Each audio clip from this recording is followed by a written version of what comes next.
I mean, how many underpants are you going to take? At least 2, right? I hope so. But we're live. All right. Hello, and welcome to Famicast 125, your Famicast for the early part of May 2018.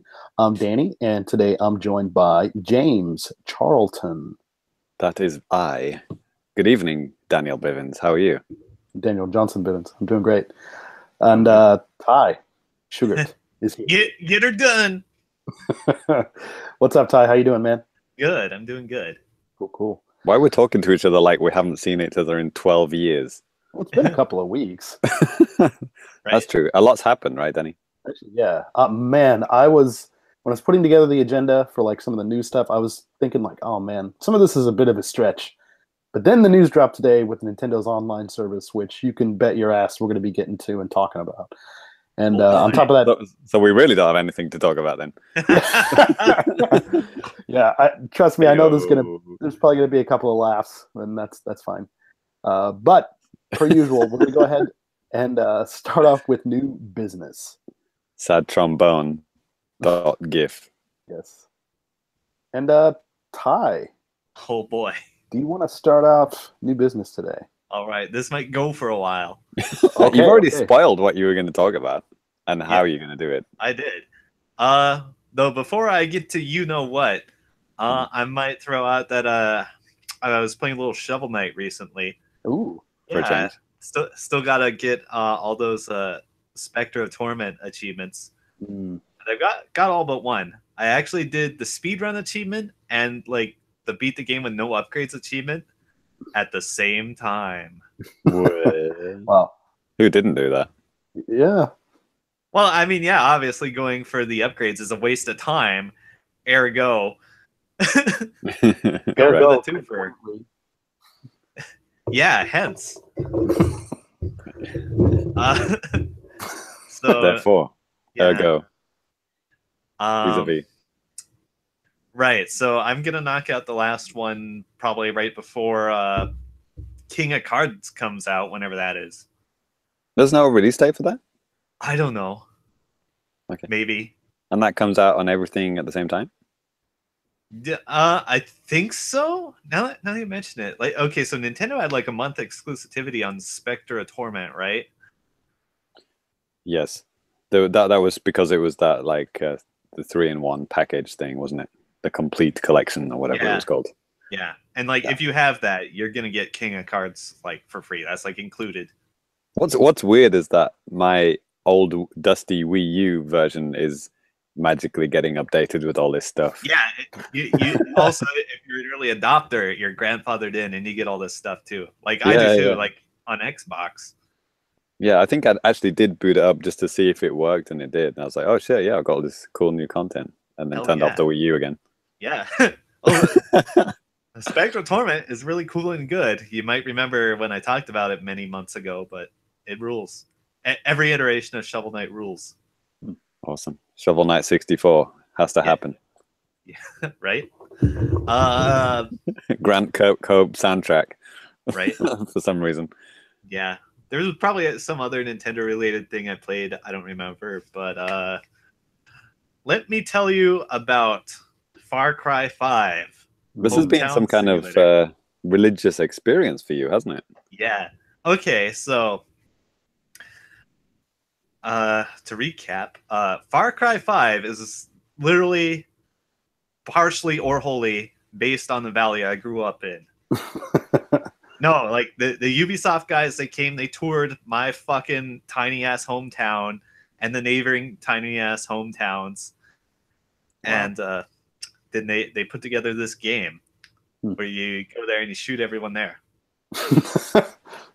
Obviously, I was a big fan. Oh boy, it has been a wild ride. I spent almost all of Golden Week playing it. I got every achievement. I forgot to check my playtime. I could probably do that on my Xbox app right here. Yeah, where to start about this game? Okay, Golden have you guys? Week. Yeah, Golden Week. Did you get a golden achievement on your gold account? Yeah. On your gold-plated Xbox? That's right. Gold-plated Xboxes are real. They give one away like every month. God. got- Okay. Why not? Why the hell not? Right? Swag. So have you guys played a Far Cry before? You know, I never have. I never have. Me I think- either. I think I played Far Cry 1 when it was just called Far Cry. Yeah. On a not on my PC, on someone else's PC, and it looked incredible. Yeah, it's got these really nice open worlds. I did browse some YouTube videos of the older ones, and they are pretty, and they're all big open worlds with like a lot of nature and like random mayhem to deal with.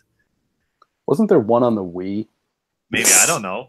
I'm not buying a first-person shooter on a fucking Wii. Jesus. Shit, you're right. I think it was like, was it Instincts or something like that? Far Cry Instincts. Yeah, there's a lot of games just called Far Cry subtitle. It was like Far Cry, but without the open world and with like fog from the N64 era. I love it.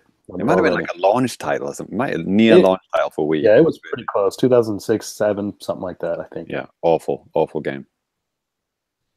But not this one. Ty, right? Okay, yeah, holy shit. Playtime 2 days, 16 hours. Okay, wow. That's 48, 58, Nintendo 64 hours. Wow. Yep. And I liked it a lot. That's how long it takes to get all the achievements. With a moderate amount of fucking around. So you were tweeting out like little clips that you'd done, right? Like of weird stuff that had happened. Oh yeah.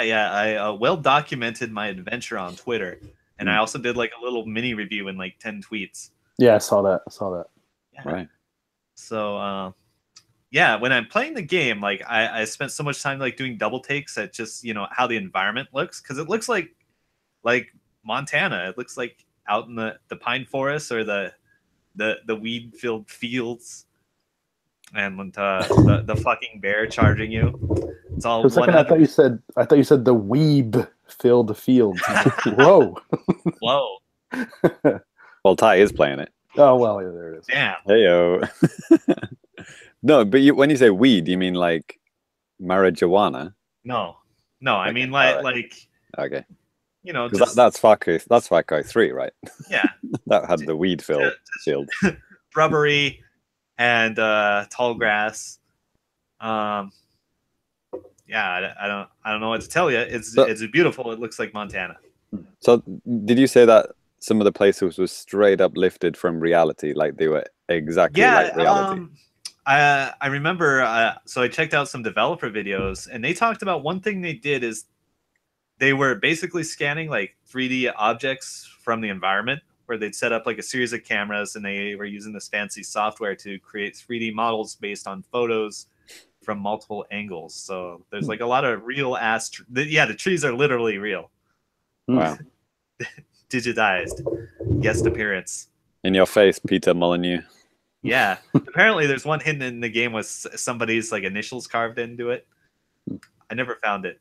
But there's a lot of little tiny things in the game too, like that.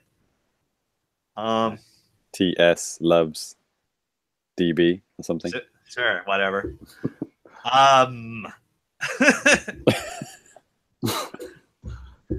So yeah, where to start? It's a big game. I've got a lot to talk about.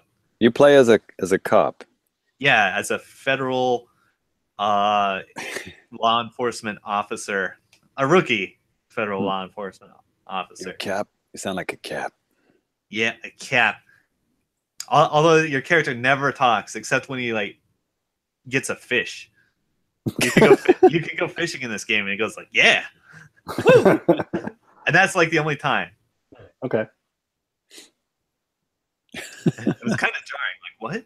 Oh, that was me. You can choose male and female as well, right? Yeah, that's right. Apparently, it's the first time you could do that in Far Cry. Oh, I thought you were going to say in video games. I was Yeah, right. I mean, I think that should be a standard feature, like where it's possible. And I think game developers agree with me for the most part. You played as a dude. Yeah, I did. I fucking role played Doom Guy on vacation. Yeah. So, let's see. So And as far as the story goes, you're trying to arrest this crazy cult leader, and everything goes pear-shaped immediately, and you're trapped in this redneck valley with everyone else, and there's like no road access out. So, and like all the communication lines are cut. So everybody in the game is like trapped in this valley, and they have to deal with this cult who has pretty much taken control over the entire valley. And what you have to do is you do missions and basically terrorist actions and stuff against them to raise a resistance. So like the more missions you do, the more anti-cult activities you do. Like you have this little resistance meter; it fills up. And, just like real life. Yeah. And you do that by shooting endangered species in the face, right? Yeah. And that that helps the revolution. Okay, let me tell you guys a little story about early 2000s video game journalism. All right, I thought you were going to say how your life flipped upside down. Okay, so maybe you've heard the stories about Kensha Hall at E3 back in the good old days. Maybe, if it rings a bell. So, you know, when you go to E3, it's in the LA Convention Center. And, you know, there's like the different main halls. I forget what they're called, if it's just like East Hall, South Hall, or whatever. They're big. And then, like, you have Kensha Hall, which is barely different from a parking garage. And in there is where like all the poverty companies go. Like these companies you'd never heard of from like Singapore and North Korea. So like around 2001, there was a kind of a fad in American video games, the hunting game simulators. There's like the one that just went gangbusters, just Deer Hunter or whatever it was called. Mm-hmm. And so some other companies are starting to do some knockoffs. And so you go and you find like these like Chinese or Hong Kong companies or whatever, they crank out a hunting game, and it would have like all the usual stuff like elk, bear, and then like just randomly have like bald eagles. Right. Hunting for bald eagles. They're federally protected for reasons. So, but you know, it doesn't matter in Far Cry 5. You just machine gun them down. Right? Yeah, that's a tick box that needs to be filled. Achievement unlocked. Right? Yeah, you get skill points. Right. Yeah, so I thought that was fucking funny that you could like hunt for bald eagles, being a cop and all. So which is worse, press F to pay respects or shoot endangered species to get experience points? Well, if you remember my tweet, like I cut it off like halfway through to show a video of a Wolverine like gnawing off the main character's balls. Right, yeah. Yo, that was shocking. Your balls. Yeah. Technically, right. If you're playing the character. That's right. It's okay. I have balls of steel. Did you feel it? Did you cross your legs when that happened to you in the game? I cringed. Right. That was a beaver? Also, what did you say? A Wolverine? A Wolverine. Wow. Bub. But they're made of adamantium, right? So you can't shoot them. Right. Obviously. Sure enough. Right. Okay, where was I? So yeah, this game is extremely Montana in a lot of ways that aren't immediately apparent.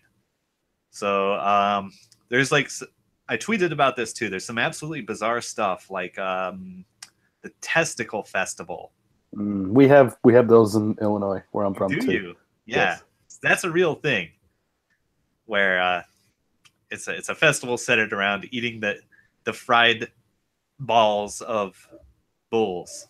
Yeah, the one that I heard on the news years ago, Turkey Testicle Festival. Weird. Yeah, Turkey testicles? That's what it said. I don't know. Turkeys had testicles. Maybe I misheard. I don't know. Yeah. Some sad news though. Apparently, the one this year has been canceled due to, I don't know, some deaths. Okay. Of the animals or the people? Oh, the people. All right. Wow, that's a kick in the balls. Yeah. Yeah, but So I I want to say Far Cry 5 is extremely Montana, but maybe it's the other way around. Montana is extremely Far Cry. Right. Art imitating life, or the other way around. Yeah. Yeah, so much crazy shit just going down. Like, you know, like I was playing like in one of the later missions where you like infiltrate like this fucking like huge military bunker that the cult has, and for a split second I thought, wow, this is not realistic. This is video game bullshit. And I'm like, oh wait, those are real. Yes, in Montana, you could buy an old Cold War bunker off the government. Whoa, cool. Okay. To live in? I guess if you wanted to. If you had that kind of money. That's amazing. Yeah. So those are real. Yeah. Do you have any family members who live in one of those? Or probably. Hopefully. Yeah. At least one. You can go and visit next time you go back. Yeah, sure enough. What's some other weird stuff that goes on? How do people who are actually living in Montana now, how do they feel about Far Cry 5? It's like, oh, this is bullshit. This is not realistic at all. I'll tell you what isn't realistic. Most of the accents in the game are way off. Are they all French Canadians? No, the Canadian guys are the best matches, actually. There's like a lot of Southern accents kind of jammed into the game. Sounds about right. Yeah, nobody in Montana has a Southern accent. It's true. Like it's like a Pacific Northwest accent, which is like a pretty bog standard, like on TV America kind of accent. Neutral type of thing. Right? Yeah. So it's northwest of the United States. The northwestern area. Okay. Yeah, so like I would say Missoula, which is like the main city in western Montana, it's very culturally similar to Portland and Seattle. Yeah, and they name drop a lot of Starbucks. Yeah, they name drop Missoula a couple times in game actually, so it helps you place it. It's like once we get out of here, we're gonna go to Missoula and we're gonna call the fucking army. So, do you want to get into like you know? I mean, there's a lot of hubbub about the politics. People saying like it doesn't go far enough. Oh yeah, I'm gonna get into that. Other people are like, it's bullshit. We don't want this kind of this game or whatever. But then other people are like, well, it doesn't really go anywhere with it. It's very neutral and it kind of pussies out of any big statements or anything. I think they're both wrong. Okay. Let me elaborate. I think no spoilers because I actually want to play this. Okay, I won't spoil it. The ending. I'm not going to play it. Spoil away. All right, Danny, if you get an Xbox One, no wait, I can't loan it to you. I bought digital. I'm sorry. Let's see. So I feel like a lot of major review outlets, they're like, oh, the game doesn't say anything or it doesn't deliver on the promises they promised to us in our imaginary conversation in our head with them. And like, some of the reviews up are like really bad. I mean, by bad, I mean they are not well written. And there's also like, I just finished watching like a pseudo intellectual YouTube about it, which was also way wrong. Hence the pseudo part. Yeah. And a lot of it's really embarrassing. Like, I think a lot of people went in like with this expectation that it would either like, it would be ripping on like, small town rural politics really hard, but it doesn't. It doesn't really have like, it doesn't jump on like a left-right politics thing, I think. But I think it has a lot of social commentary in it. Okay. Well, yeah. for me, like looking at it externally, I would say, okay, in these days, in these dark days that we live in, I just want to shoot some fucking racists in the face. But does it let you do that? Nah, nobody in the game is racist, I'm afraid. Such a missed opportunity. Yeah, I'm sure there's a good game where you can murder racists. Yeah, try Wolfenstein. That Well, one's yeah, pretty good. yeah. Wolfenstein is pretty good. You know, Yeah. Yeah. punch Nazis in the face. You can't go wrong with that. GTA 5, they have racists in that game, right? I wouldn't know, Danny. It's a fun game. All right. Yeah. So it doesn't do any of that. It's more about the cult and this imaginary cult yeah. doing freaky stuff and then Yeah. stopping them. Yeah. But by the way, I think the cult is kind of shockingly realistic. Actually, like, you know, okay, so certain other outlets, they said, oh, the cult is cartoonish as fuck, and like this would never happen in Montana. The exact same thing happened in Montana like 20 years ago. Yeah, there's Right. I can't remember the name, but there was like a cult in Montana that got raided by the FBI, I think. And then Was that the Hannah Montana cult? Yeah, there you go. Yeah, heard about that. Yeah. So you can Google that if you want. Just Google on Montana cult. You'll find something from around like 1980, I think. So check that out. And of course, there's all the other things that have happened in Montana. Like, gosh, where to start? I can feel like your brain is exploding with like little stories you want to tell, but you can't get them all out fast enough. Yeah, that's right. Okay. Well, there was the whole Freeman thing. Like years and years ago, there's like a bunch of don't tread on me psychos who had to stand off with the federal government, as they are wont to do. I'm pretty sure at least one of the guys that was occupying the wildlife refuge a year ago was from Montana. Yeah, like they the kind of person they attract. There's a lot of those types in Montana. What else? Those are the guys that carry massive guns and they stay in one place for days on end and never get shot because they're all white, so it's fine. Yeah, you nailed it. They're invincible. Yeah, what else? Oh yeah, the Unabomber, the classic. God. Yep.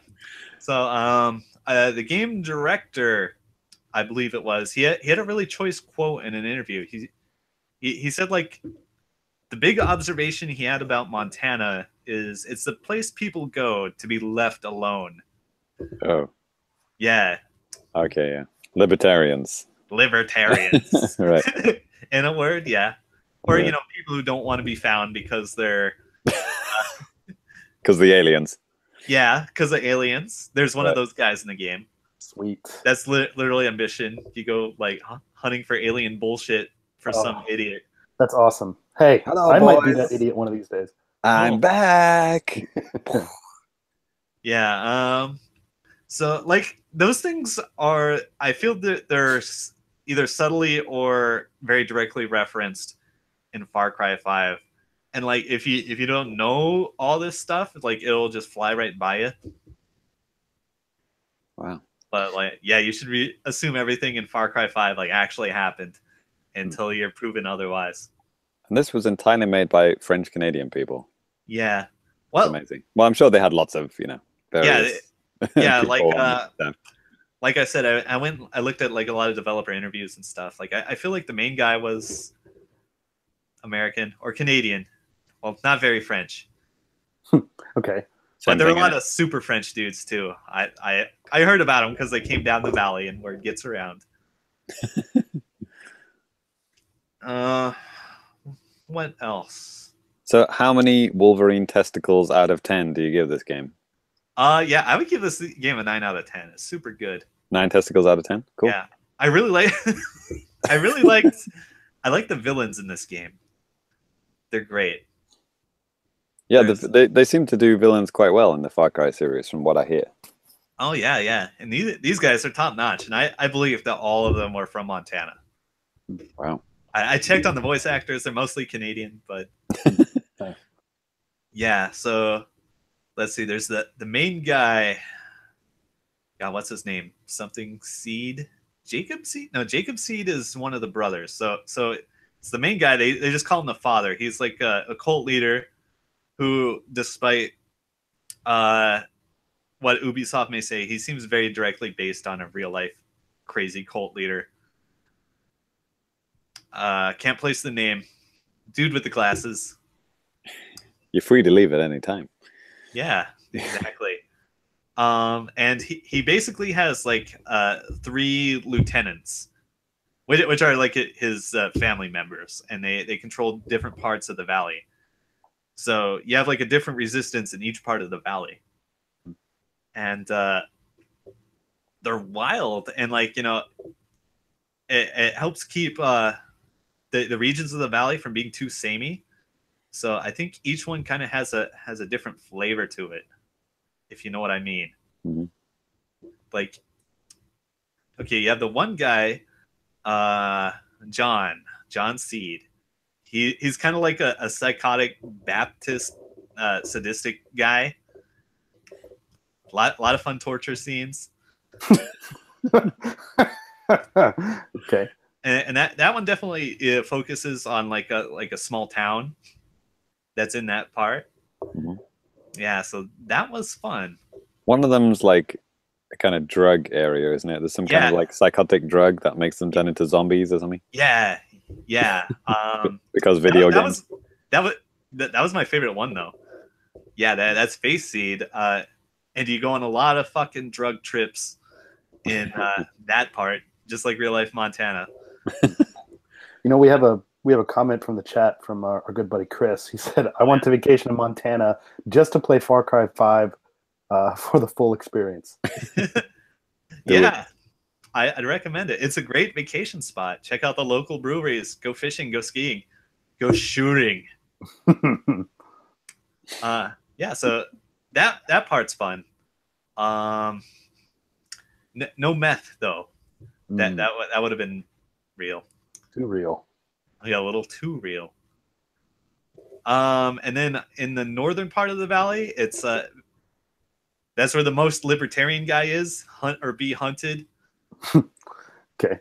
Yeah. So a lot of shooting, a lot of hunting, and that part. So that's fun. So yeah, I think the villains are top notch. That they're also kind of sympathetic in their own ways. They've all had like these fucked up experiences that you get to find out about, but they're still like gigantic assholes. So you also just can't wait to murder the shit out of them, and it is very satisfying when you do. Awesome. So Yeah. you're wholly satisfied because you took a surprisingly long time to get around to buying this. Yeah, because I was for various reasons, right? Yeah, I was in the middle of a move. I would have bought it on launch day, Right. but I couldn't because that was like basically the day before I was moving. So do you think this game, like, you enjoyed it as a emotional, religious experience because of your background, but like, is it a good video game? Oh yeah, absolutely. Maybe if I had any criticisms, like maybe it's a little too simple and direct, maybe, but I don't know. It might just be because of like all the Metal Gear Solid 5 I've played, because I feel like it's a little bit similar to how the world map missions work in that. Like you come up on like a stronghold or wherever your mission is, and there'll be lots of guys standing around, and you can just kind of sneak around and take them out one by one, or just kind of run in and shoot everyone. And, that's usually what I do. Yeah. Oh yeah, don't miss the clip I posted on Twitter of me like charging into a base with like right tractor with the hay thresher in the front. Oh, is that what it was? Okay. Yeah. It's like just open up by running over two dudes and all the blood splatters on the windshield. Yeah, so remove the Montana part of this game and you wouldn't have such a reaction to it, but because you do have that connection, it kind of elevates it. Yeah, I mean that's not even like such a bad thing. Like, no, I'm kind of jealous that you have that situation because nowhere I've lived in my past has been made into a video game. Yeah, like, I had some memories of like years and years ago. Our good friend of Nintendo World Report, Daniel Bloodworth, of Game Trailers now, I believe. Isn't it Allies? Easy Allies? No. Maybe, I don't know. Right. So I remember when Rest in what peace. was that game? True Crime LA came out. So he lives in LA and he was playing it. It's like, wow, this is neat. I can like do my commute in this game. I'm Right. like, huh, I wonder what that's like. That's the game with Snoop Dogg in, right? Yeah. There's a The, lot of games with Snoop Dogg. there was The Getaway on PlayStation 2, which was based in London, but I've never lived in London, so Yeah. Right. and Yeah. I don't like London, so Yeah. If you live in like one of the biggest cities in the world, yeah, there's a number of video games. Right. I guess I should play the Yakuza games Yeah, because that's the nearest I'm going to get. No, Yeah. they're fun. They have a lot of good. I mean, you could see, especially like from 2 onward, there's a lot of like actual stores that are actual stores, Mhm. like in Japan. So it's kind of neat. You see that and be like, oh yeah, I know this. Fuck that. Get Akiba's strip.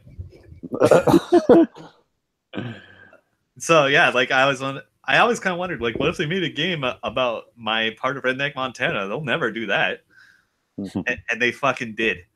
It was Amazing. great. So yeah, don't go in and think about the politics when you play this game, because there really aren't any. Maybe think about the culture though. There's a lot of comments on culture, I think. That's kind of similar with, like GTA as well. It's always kind of some kind of social commentary type of thing.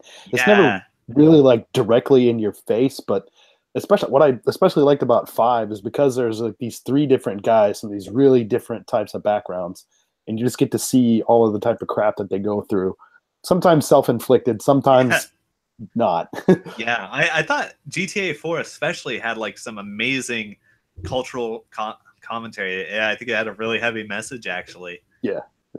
Yeah, so maybe All it takes is a group of British people to tell Americans about their own culture.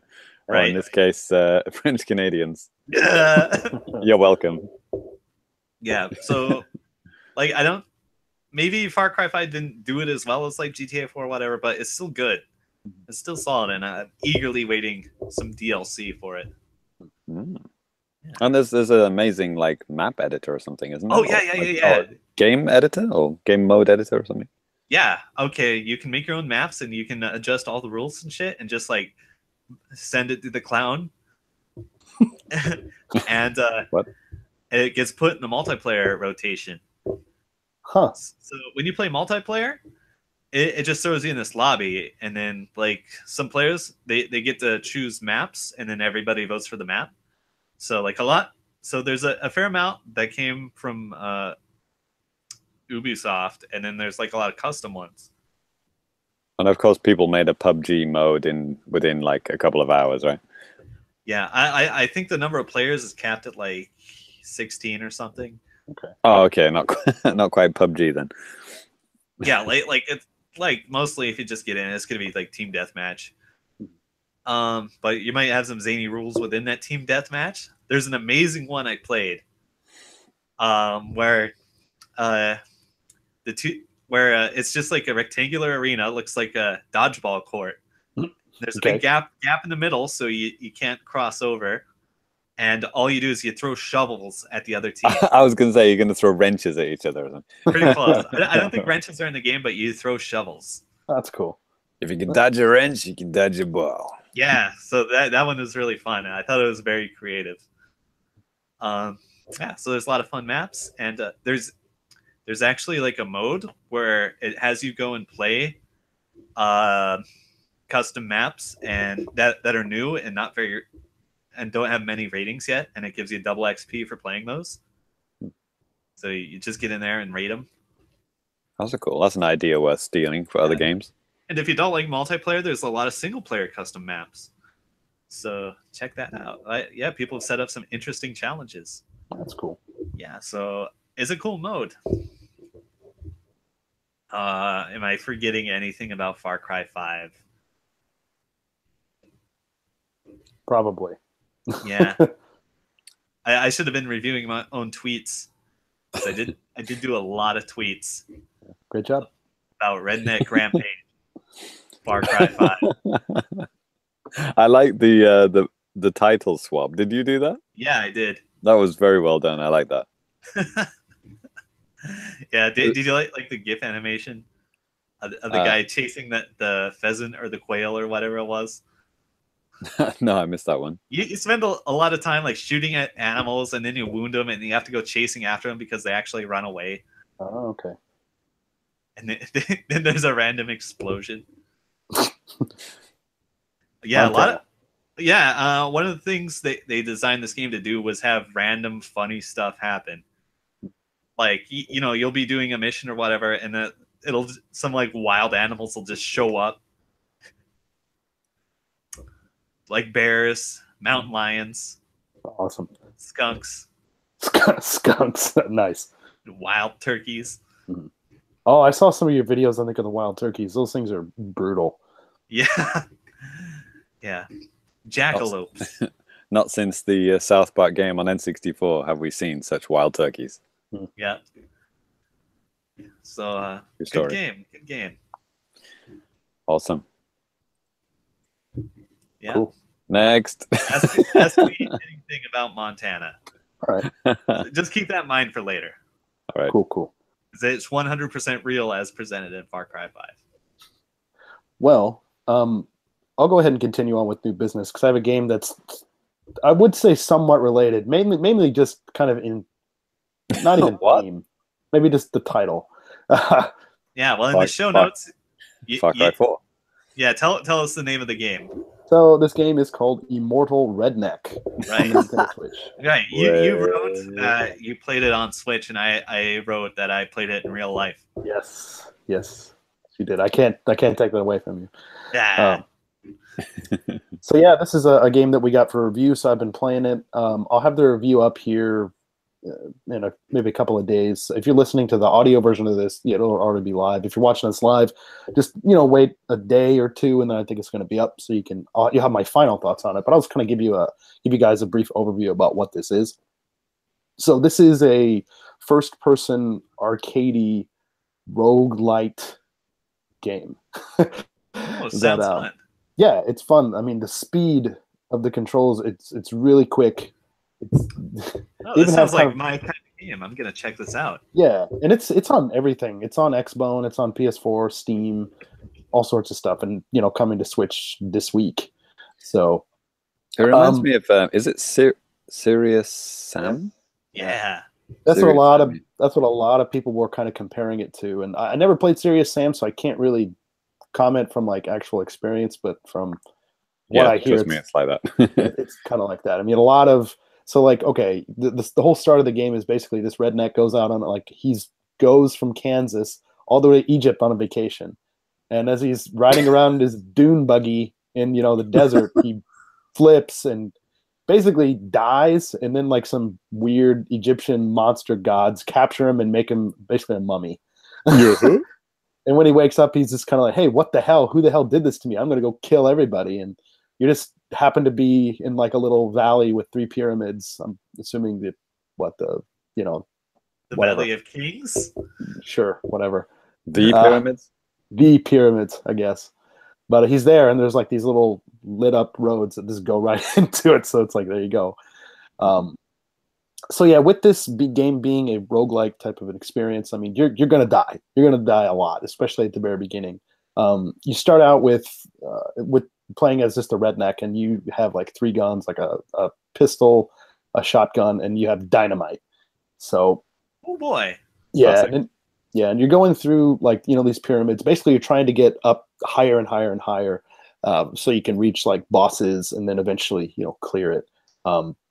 As you're kind of blindly searching through like each of these floors, which are kind of like a maze because you're trying to find like the set of stairs so you can go to the next floor.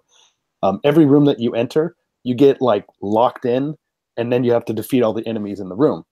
And if you can do that, then you can progress to whichever room you want to go. I mean, it's procedurally generated, so it's there's always a lot of different doors, a lot of different options that you have and stuff. So yeah, even at any point in the game too, sometimes there are random like weapon drops that happen. So you can basically switch out stuff on the fly by just running over a weapon. You just pick something else up. So that's kind of neat. They also have these things in the game called scrolls. And what these scrolls do, like you pick them up and they can... I thought it's squirrels. No, I about did right there. Scrolls. Right. And what these do, they can either really help you out or they can really, really hinder you. Okay. One of those like Bind of Isaac things where you might just help you or kill you. Yeah. So I mean, I've run into some good things too, because the game has a lot of like little pots and stuff like that that are kind of scattered around the pyramids, but they're basically empty. But I've got one like a scroll Yeah. that said like, I watched the old gameplay video. It's like, why are you shooting all these pots? They got nothing in. yeah. I think when I was that was the one that you saw was my first time freaking playing the game, so I had no Okay. idea. Right. But I got a scroll that basically made it so those things were kind of filled randomly, so you can get ammo and health and whatever gold. And then Gold. yeah, I got a really annoying one the other day when I was playing. It makes it so that on just one floor, so if you go up to the next floor, it erases. But it basically made it so I could not stay still. So like if I press forward, I'll start going forward and I can't stop. So it's you press left, you're just gonna keep going left all the time, and it's Wow. But one thing about this game though, you do want to kind of constantly be moving around, especially when enemies are around. Yeah, it seems like getting that thing will give you some good habits, actually. Kind of, because I mean, when I first started playing, I was standing still a lot when I was fighting guys, and I would die really quickly. But I learned that yes, I need to run around, and they even just the default movement alone is really fast. But they even have like a dash button, which you're just freaking blazing. Oh yeah, I'm looking at it now. Yeah, It's nice. It's taking me back to the Quake days. yeah. So I mean, that stuff's cool. The gameplay in this game is really fantastic. It runs at a constant 60 frames a second, which is great. On the video review I have, unfortunately, my computer isn't good enough to do 60 frames a second, but I'll tell you, it's there in the game. But with this being a roguelike type of game, I mean, yeah, you're going to die. But any of the gold that you gain in your playthrough, you can take to like a shop and buy upgrades for your character. So you can give yourself more health, you can give yourself better defense, things like that. And this is all laid out on a literal skill tree. It's like a tree that grows like the more you unlock stuff. And one of the It's funny how you coincidentally end up playing all these roguelike games that you think, let's play this nice Bomberman game. Nope, it's a roguelike. Yeah. first person shooter game. Nope, it's a roguelike. Yeah. And I mean, before playing these games, I mean, I was totally kind of against the whole idea of roguelikes, but playing them, especially this one, because I think the gameplay was so fun and fast. I dug that. The challenge, the stuff where it gets really hard, it gets kind of frustrating and kind of annoying because you're just going through really low level stuff a lot and you die. That's kind of annoying. But one thing in the game that does kind of help you get through, like with the upgrades, you can upgrade what are essentially like different character classes. And they're basically based on like Egyptian gods and stuff like that. But it's weird because, one of them has like a flamethrower or like a minigun. So I don't know how many of the Egyptian gods had those in the past, but who knows? I remember learning that at school. Yeah, yeah. So that kind of the more you unlock, the kind of more possibilities you have, the more you just have a lot of different ways to go at enemies and gameplay and stuff like that. So that's pretty neat. I think the game's going to be like $20 on Switch, and it's like I said, it's already out on other platforms right now, so it might even be cheaper there. But it's a neat little thing to I'm glad that I played it. I'm not gonna this any kind of online or multiplayer stuff. No. Completely offline, single player only. Yep. So, right. Yeah, a lot of F-bombs too, stuff like that. This is like the first minute of like the whole little story thing with the redneck, just dropping them. I was like, oh, cool, okay. Right. Yeah. I think I saw that. Yeah. That's kind of surprising because it looks like a really colorful, kid-friendly game. Yeah, visually, it's very colorful. I like the enemy design. It's kind of cute, but yeah, it doesn't look like a game you would expect to drop F-bombs, but here we are. Yeah, it's called Immortal Redneck. Are you kidding me? Yeah. Yeah. Have any of you guys actually played Redneck Rampage? No. Oh, me neither. I'm gonna have to do it now. Okay. I play a lot of Serious Sam back in the day. Oh, yeah, okay. I'm just wondering, did Redneck Rampage come out before they invented the F word for video games? Invented. Yeah. Well, Well, I guess Conker's Bad Fur Day was bleeped out, wasn't it? Yeah, all that stuff Yeah. was bleeped. Yeah. South Park, it was bleeped. I remember the first time I heard the F word in a video game. I was shocked. Yeah, I don't hear it very often. I was really shocked to hear it like so early on in this game. I was like, whoa, okay, cool. There it is. So beware if you're It's not weird, into isn't it? that. Because like a lot of like you would expect like a really violent game, for example, like you know, Resident Evil or something like that. It's like, okay, you're seeing guys' heads getting ripped off, Yeah, and this but they game, don't say the F word once. It's weird, right? yeah, and like all the enemies in this game, they look like pinatas, basically. Yeah, yeah, yeah. It's cool. You know, speaking of things that some Japanese people have no business doing, like you know, okay, okay, hold on. Let me step back. I was thinking about this in my head. Where'd this come from? Hold on, hold on a second. Walking back. Heyo. Yeah, let me rewind and try to share what I'm thinking. So you do mention that it is weird that in Resident Evil that you don't hear people saying like "fuck" or something like that. Right. You would think that maybe a Japanese developer would be like, "Oh, Americans love cursing. Let's just throw a bunch of it in there," but they don't. You are fuck. Yeah, maybe they're afraid of mistakes like that. But I another think they thing say that shit sometimes, right? Because in Japanese, like kuso is quite common. So Yeah. Right. well, another game that I picked up, I'll just talk about this briefly, but it's an arcade archive game. It's a 10-yard fight Ooh. on the Switch. And I bought Fighting it. game? Well, I bought it because some of my gold points were going to expire. So I was like, okay, I have like 200 yen worth of gold points. Let's just put this towards this game. So it's an American football game developed in Japan. I'm out. So the funny thing about it is nothing really like how real football is. Oh, so it's like NFL Blitz. No, I wish, because you're only. This is based on the arcade version. I don't know anything about the NES version, but you're only on offense, and you only have 9 guys on your team, and you could basically just pass to a receiver or a running back or just run it, and it's just really weird. And every time that the computer intercepts you, which they will do a lot, then you just they don't get the ball. You just penalize 20 yards.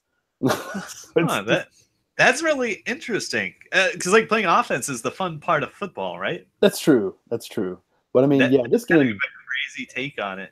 Yeah, this is weird. You gotta really kind of. I mean, some of the angles that the computer's going at whenever you're like throwing a patch, like, oh man, I'm gonna connect there, and he just kind of like turns on a dime, and you just throw it right into his head, and he's like, oh, I got an interception, cool. So. Yeah, even though that I'm really frustrated with it, I'm still having kind of fun with this stupid, silly little thing. So I thought you were going to lead up to, and then the F-bomb dropped. No, nothing about F-bomb. That's just me playing it. Oh, okay. You're dropping the F-bombs. Yeah. Anyways, sorry, I didn't mean to set up any false expectations there. Yeah, major. Yeah. But anyways, yeah, that pretty much does it for me. So that's kind of topical, isn't it? You playing NES games on your Switch. We'll talk about that later. Yeah. So yeah, I'm one game for review, one game for fun. So the review game is called, and I'm going to get this wrong, so I'll just read it. Yonder: The Cloud Catcher Chronicles. Now, the reason why I took this one is like it looked a little bit more high budget than the usual review codes that come floating through the Famicast inbox. It looked kind of like a Zelda game, basically, like just like a indie take on Zelda. And I thought, well, Danny had his fun with the 2D Zelda game. What was it called? Blossom Tales. Blossom Tales. And I was like, okay, gonna get me some 3D Zelda action, indie action. And so yeah, I started playing it, and I was really taken aback at how beautiful this is. Like stunning, like shockingly well created world. So you start off, you create your character. It's very, very simple, eye color, that usual kind of thing. And then you you're on this, you start off on this ship, and then you crash, and then you're in this huge open world, and you can just go anywhere.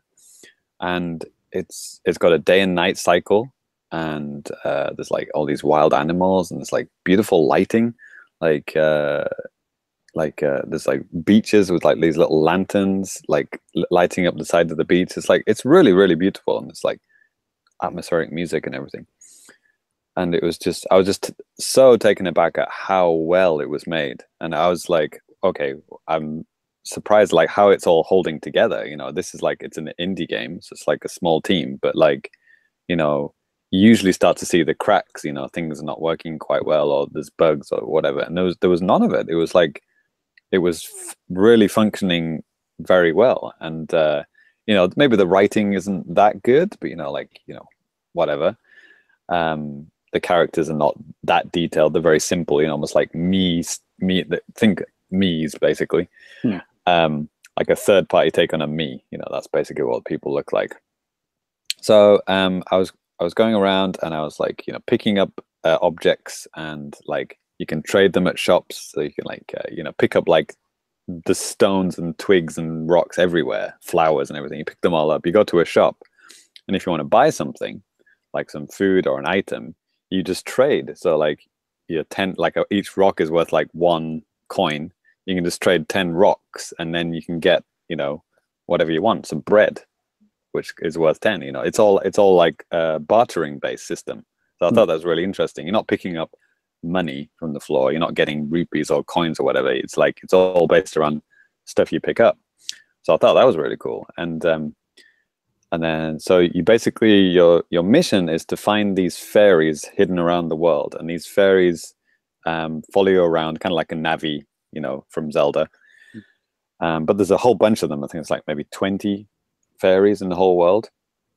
And these fairies help unlock these kind of like, this purple mist. I've forgotten the word that they use, like in the game, but like, it's very Zelda-like, you know. It's like Twilight Princess, you know. There's some certain parts of the world were kind of blocked off by this poison. Sure, yeah. And then, so some mist is like stronger, so you need like, you know, 3 fairies to like break it, and then that'll lead into a new area. And then it's like a whole huge new area opens up, more stuff to look at. You're going up, you know, mountains. There's like cute little villages with like windmills and everything, and it's all really beautifully made. Like seriously, surprisingly, amazingly, it's like a miniaturized Breath of the Wild.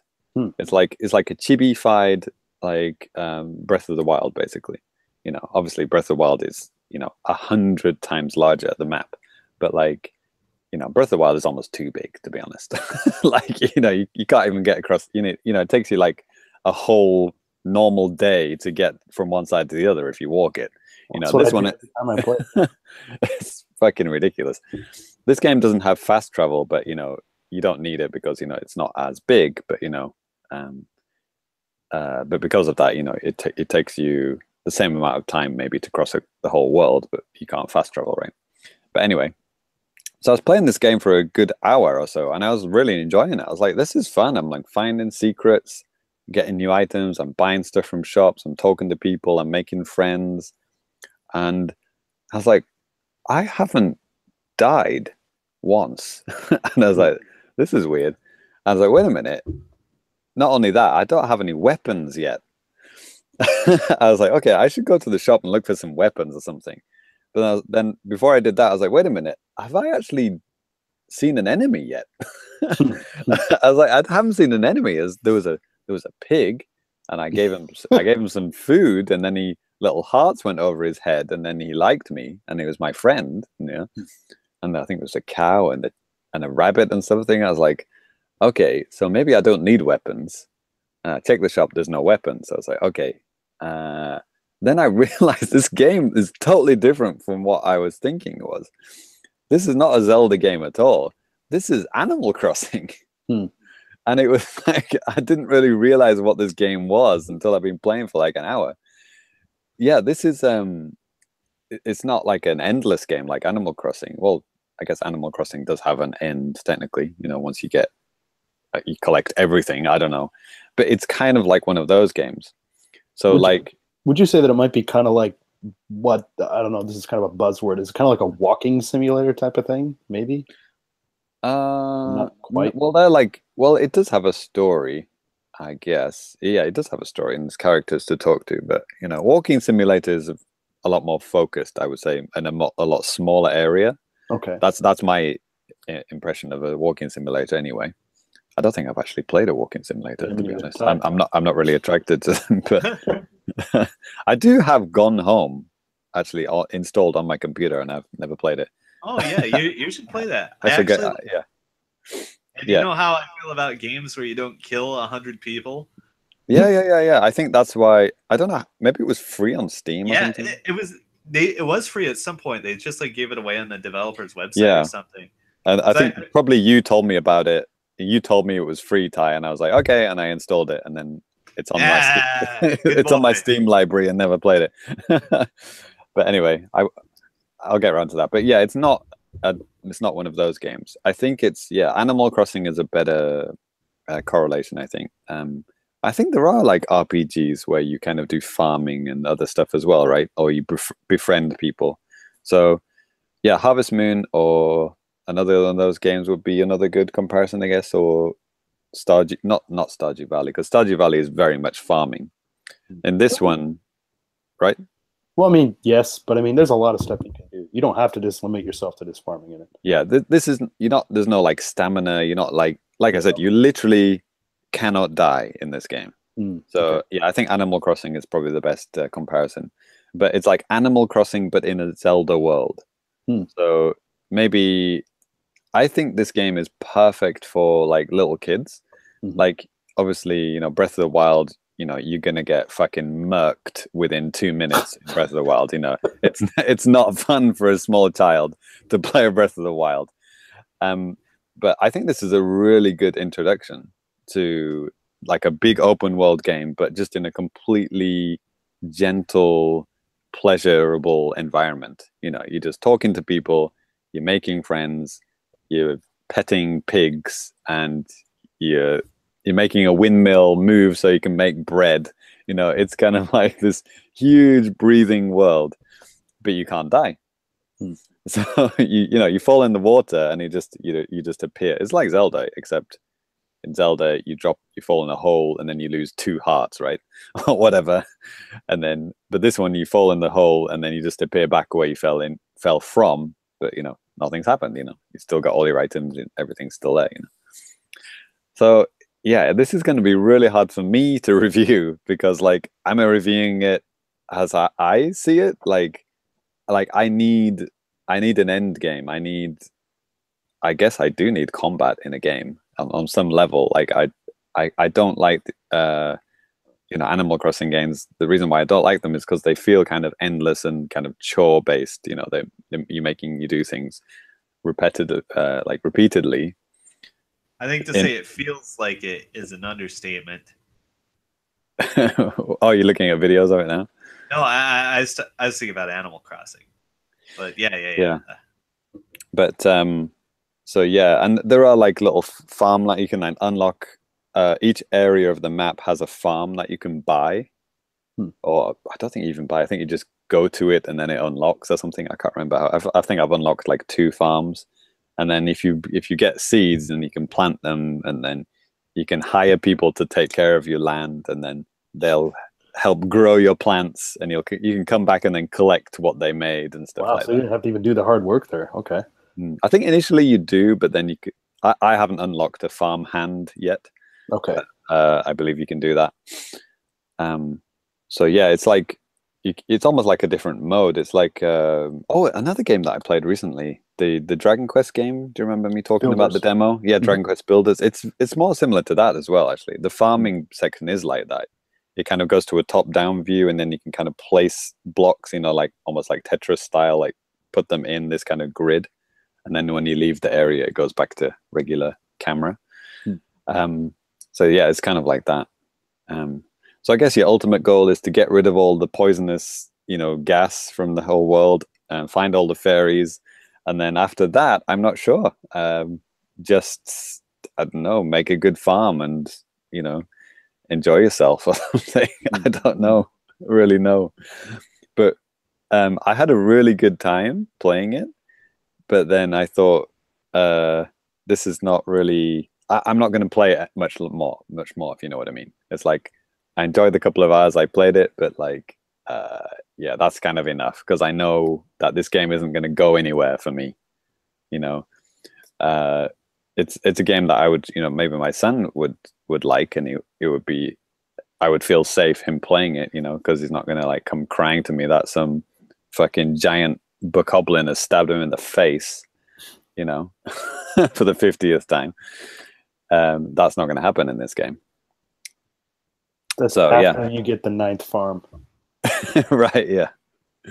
So once again, in case you forgot what this game was called, because I said it a while back, it's Yonder the Cloudcatcher Chronicles.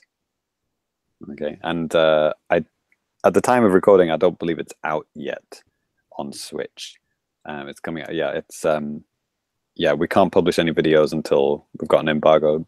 But when the embargo lifts, then yeah, check out the Famicast YouTube channel, and you'll be able to see my first hour, I think, of me playing the game, basically. And yeah, it's a fun watch. There's no commentary. It's just, you know, just me playing it, and just sit back and just enjoy the atmospheric sounds and everything, and just the environments. It's really nice. So if you like those Animal Crossing games, if you liked certain parts of the Dragon Quest Builder game, or if you like, you know, farming or just collecting stuff, you know, I think you'll like it. That's gonna be a no, dog. Yeah. I think the whole time I was playing it, I was like, Ty would hate this game. And then briefly, because I only played like the first, like I don't know, maybe half an hour, 45 minutes. I got it on sale. It was Biohazard Revelations 2, Resident Evil Revelations 2. This was on sale on the Japanese eShop. So it was like, I don't know, 2,000 yen, something like that. I played the first one on 3DS and Wii U, the HD remaster. And yeah, I really liked the first one. And the second one never came to Nintendo systems, which is really weird, because like the first one was literally 3DS exclusive for a good long time, right? And like until the HD remaster came around, the only way to play the brand new Resident Evil game was on the 3DS. Yeah, I think it was exclusive for like 2 years. That came out in like 2012, maybe. Yeah, people had given up. It's like, nah, Capcom are never going to release this on anything else. And then out of nowhere, the HD remaster, which was on 360, PS3, Wii U. Yeah. Right. And then Revelations 2 comes around, and we're like, hey, here we come, and everything except Nintendo systems. Yeah, wasn't it even on the Vita? The what?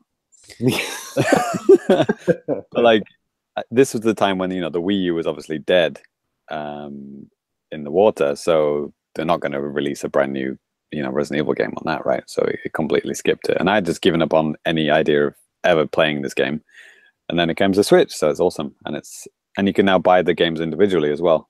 You don't have to buy them as a set. So yeah, and yeah, played the first bit, and yeah, it seems really nice. You play Claire Redfield, I think, and this kind of younger female partner. It's like the cousin of Barry.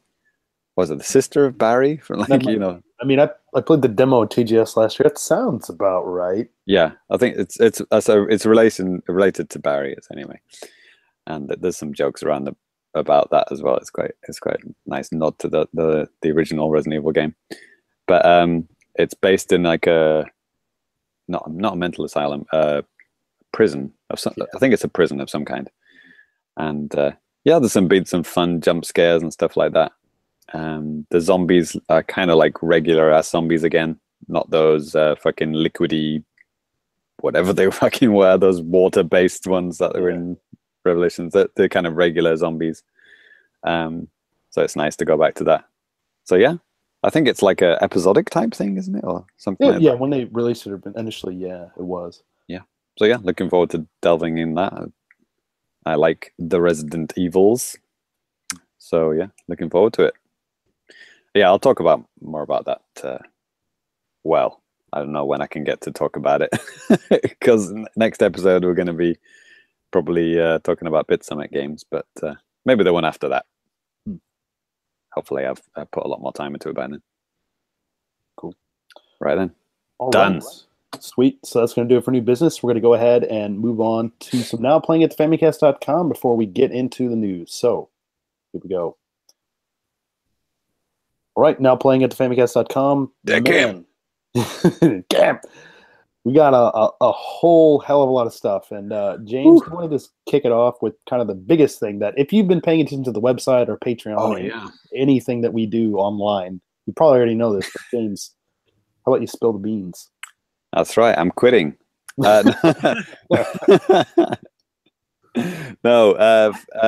Patreon season 1 is finished. We have completed a full year of Patreon. And thank you to everyone who supported us from the beginning until now. Some people joined in the middle. And yeah, I hope you enjoyed our 24 bonus episodes that we did over the year, which is incredible. We did 2 episodes a month from May 2017 to May 2018. So yeah, we're really proud of those episodes and they're awesome. And if you haven't subscribed, if you subscribe today, you'll get access to all of those. No worries. So we have rejigged. We have reorganized our tiers with new prizes and new amazing things for you to enjoy. So please do listen. So the first thing, as if people are watching live right now, you'll notice that we have now changed some things to be free, which are no longer Patreon exclusive, and that is watching us live. So you can now actually watch us live. We're going to tweet that out on Twitter, and you'll be able to join and watch us live, like some people are doing now. Hello. Yo. So that used to be a Patreon exclusive. It is no longer. So please do enjoy. And also, some certain videos will also, well, usually patrons get access to videos early. But some videos we're actually going to release to the public as well. So those are going to be like time-specific ones, right, Danny? Like, what was it? Your eShop videos, right? Oh, God. Yeah, oh, okay. I'll talk about that in a minute. Yeah. So yeah, Danny's doing some awesome like eShop videos, and because they're very timely, we'll just release those to the public, to everyone straight away, so you can all enjoy them. And it's not going to be like a week old by the time you get to see it.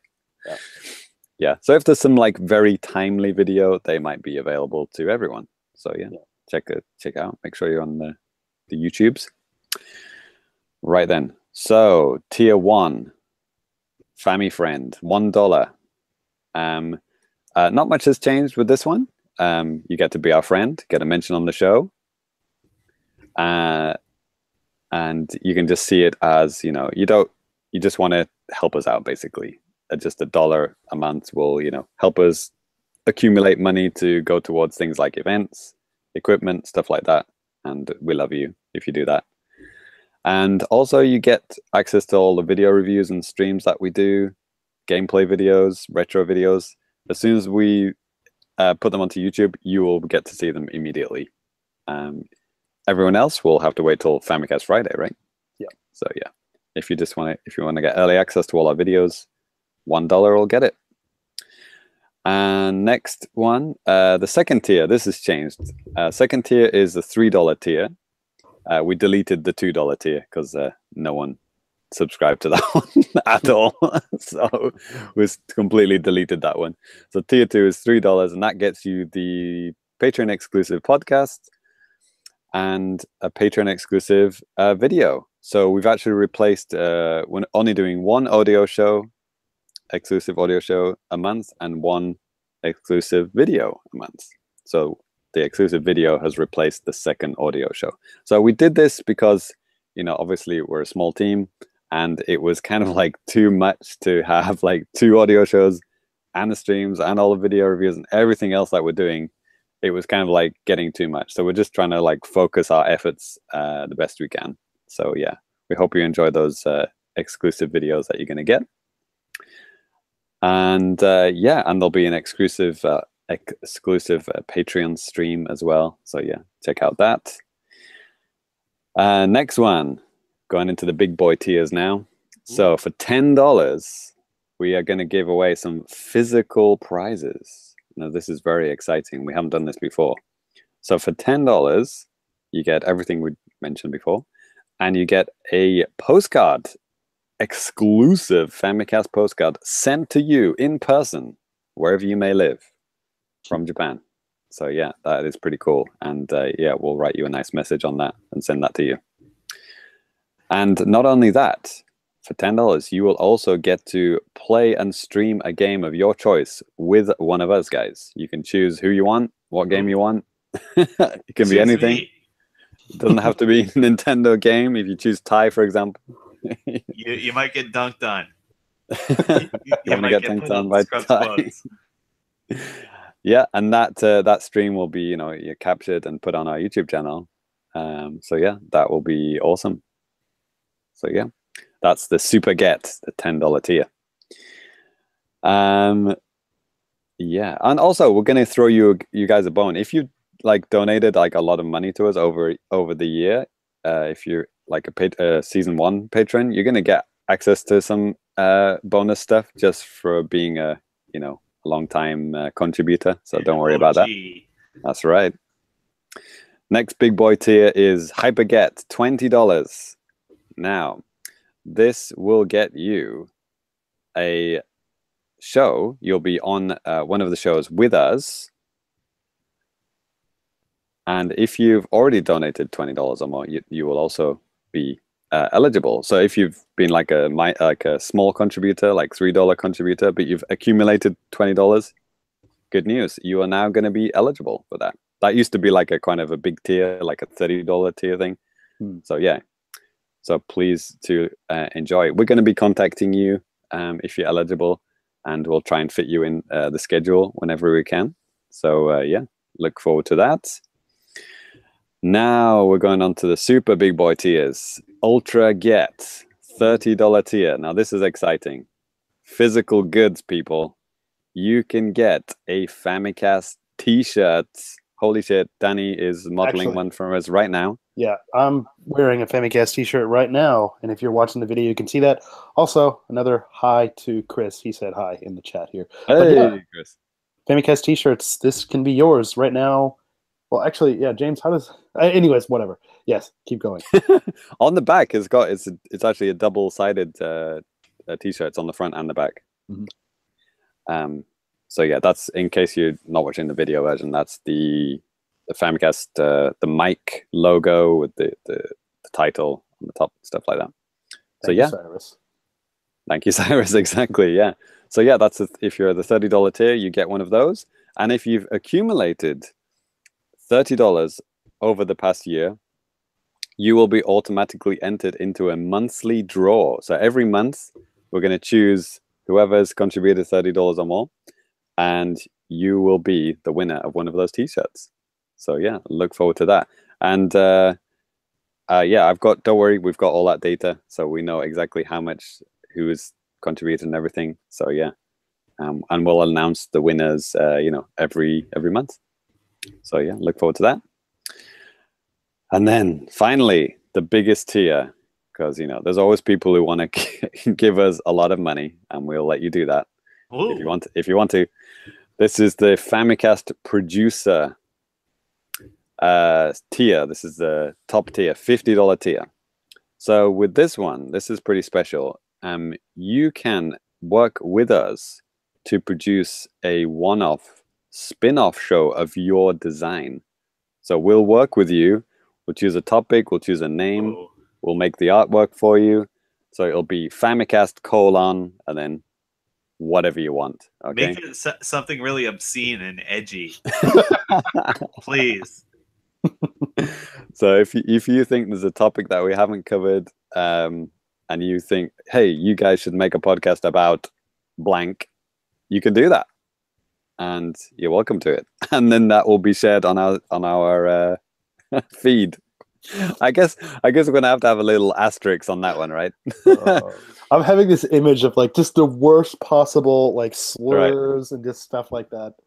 Who knows? No, I was thinking Japanese sex machines or something like a podcast. Famicast sex machines. Famicast dildos. Can't wait. Right. Share my collection with you all. You think I'm joking? So yeah. Hey, I know a guy. And contributed like $50 or more, you know, we'll contact you, and you'll have access to that as well.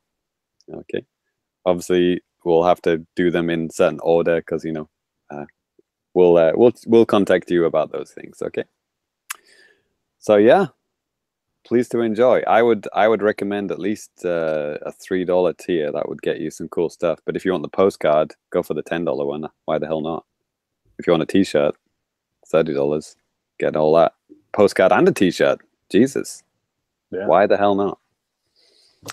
And it's been a big help because we are going to Bit Summit this in Jesus, how many days? Like 3 days? Yeah. Wow. And that's all thanks to the Patreons. Yeah. And so yeah, that will help us go to future events and go to cool stuff in the future. So pizza parties, whatever. Probably not that, but yeah. Pay for your own goddamn pizza, Danny. Damn it. Okay. Right then. So Danny, back to you.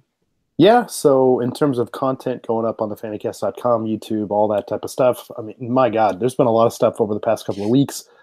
What you'll be seeing this week, like we mentioned earlier, James is going to have a video for Yonder the Cloudcatcher Chronicles. That's going to be going up at some point this week. I can't believe you remembered the whole title. I saw it on the agenda. So that's going to go up. I'm going to have my stuff going up for Immortal Redneck, so you want to check that out. I've been doing last week on Famicast Friday, the day that we release all of our video content on YouTube. Since it was coincidentally, you know, May the 4th, Star Wars Day, I made a couple of different Famicast retro videos based on some, with some N64 games, that being Shadows of the Empire and Episode 1 Racer. So be sure to check that out. I have another Shadows of the Empire one coming out this week as well. So if you're into retro Star Wars stuff, May the 9th be with you. There it is, yeah. There it is. Now I recorded a lot of stuff, and I was like, okay, I'll keep this one. And how did you afford the equipment to do that, Danny? So yeah, this is another big thanks to our awesome patrons. You know, here on Patreon and stuff. Yeah, I was able to get some kind of a device so I can capture and use the streaming equipment that I already have. With the, you know, N64, and I didn't have to pay, you know, $500 to put an HDMI adapter inside of my 64. So yeah, that's a whole different Patreon to you. That. Yeah, it's yeah. So yeah, lots and lots of stuff going up, and then of course with Bit Summit coming, there's going to be a lot of stuff coming up after that as well. Yeah. So you want to keep it locked here to the Famicast, and yeah, we're going to keep the content coming. That's for sure. Gambarimas. We will exert ourselves to the fullest. Yes. Right. And then we'll also do videos. Decca. All right. Well, Japanese bitches. Perfect. What a good way to kind of just bring it in too, because this news, I was really thinking that this was just gonna miss the show. You know, but Famicast curse. Yeah, lo and behold, it almost did it. But for once, right? Yeah. So, and the news, of course, what I'm talking about is the kind of quote unquote kind of details about the Nintendo Switch online service. Yeah. So, tumbleweed floats past Danny. Let's just kind of run through this just a little bit, and definitely, guys, feel free to jump in at any time with comments or criticisms or anything like that. So, yeah, like they said in the past, this is still scheduled to be coming in September, thank Christ. And it allows for really basic things, of course, like, you know, being able to play games online, as they said, like Splatoon 2, ARMS, Mario Kart, blah, blah, blah. Okay, let me stop you there. Mm-hmm. So this annoyed the hell out of me because they released this kind of like one sheet, like a, you know, 5 amazing features of the Switch on Nintendo Online, and it was like, you'll be able to play ARMS and Splatoon online. And so, well, yeah, that's what I've been doing for the past year and a half, mate. So what they should have said, you know, now you'll be paying to play online with all these games. Yeah. Well, and they're okay. I hate to be a Nintendo apologist, but they did say, you know, when the system launched, that like, hey, you're gonna be able to play this for a limited time. Well, until last fall, when the you know, online system was supposed to release. But it's not like, you know, they said like it's going to be some improvements or something like that. It's like, same thing that you've been using, but just, now you pay for it. Yeah, but I thought thanks very much. Kind of an interesting thing that they had. I don't remember if this was in a press release or it was actually on the website, but it says also that other games will vary. What? Yeah, and I'm assuming that's talking about maybe third parties. I really don't know. Right. So if they got their own online servers, then it might not be affected. You can play it without the online servers, maybe. Ty, is that true for Xbox? Like, you don't need Xbox Gold Live to play some third-party games? Good question, actually. Like, I just assumed you need gold for everything, but now I'm not so sure. Yeah, I know with PlayStation Plus, if you want to play anything online, you need to have PlayStation Plus. But I mean, apps and stuff like that, you don't need. Yeah. Like you can get and buy anything like without gold. That's for sure. Yeah. Oh, do you still have to have gold to watch Netflix on Xbox? No. They did away with that a while ago. Yeah. That was so fucking retarded. I remember that. Pay $50 to pay $20 to watch movies. It was exclusive for like video game consoles. It was exclusive on Microsoft on the Xbox as a download only thing. You used to have to use discs for PS3 and Wii. Oh yeah, and the 360 had an exclusive feature where you could create a party and watch a movie or something synced up. Yeah, I remember that. I was just thinking about that the other day. Mm-hmm. Yeah, that's a really cool feature. That's cool. They don't have that anymore. I think it still works like that on 360. I don't think they brought it forward to Xbox One. Huh. Interesting. So, Danny, if you got a 360 and gold, we should try that out. I should. Well, I wish we can watch HD DVDs together. Oh, man, that's amazing. Yeah, that's cool. That's something that you just expect to happen in the future, didn't you? Like, yeah, sure, we can just watch stuff online together over the internet, but hadn't really become a thing. No. Yeah. Well, moving on with, do we have any other comments about the basic? Just keep going. Okay. So the next thing, it's in the West, it's called the Nintendo Entertainment System Switch Online, Japan Family Computer Switch Online, and basically, Nintendo's promising 20 games that could be available for this service at launch. 10 of the games that they listed off were Ice Climber, Legend of Zelda, Balloon Fight, Soccer, Tennis, Mario Brothers, Super Mario Brothers, Dr. Mario. Oh, come on, Super Mario Brothers, come on.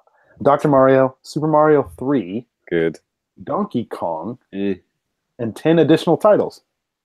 So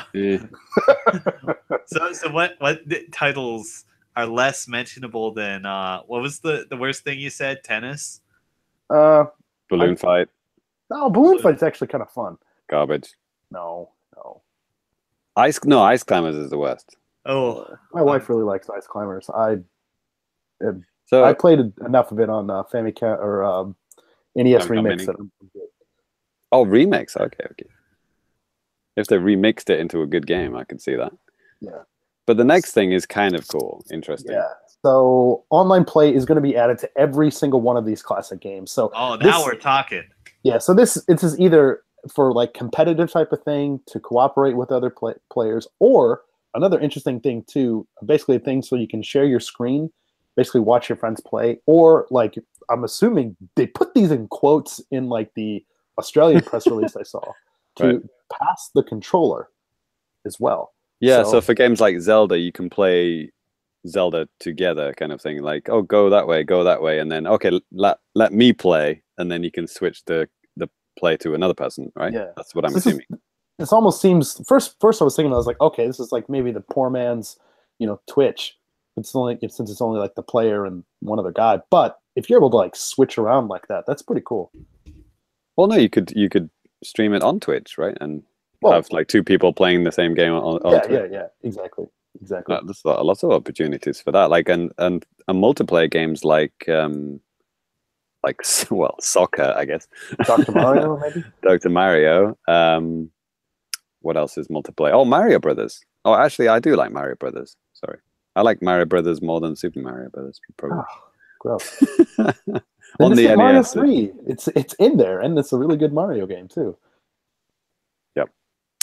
So It'll be interesting. Will they have like, you know, all the kind of modern features like save states and remap controls and all that kind of stuff? Yeah, you know, one thing that I was kind of Brilliant.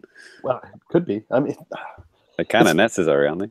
yeah, you would hope that they put it in, and I hope that we find out at some point who the hell is actually developing, you know, these classic games and whatnot. The same people who made the Sega Mega Drive Mini. Rest in peace. Yeah, one thing that I was talking with a buddy about this today too, and so what do you think? I mean, do you think Nintendo's setting up a streaming service where you have to be connected to the internet to play these, or do you think it's just download?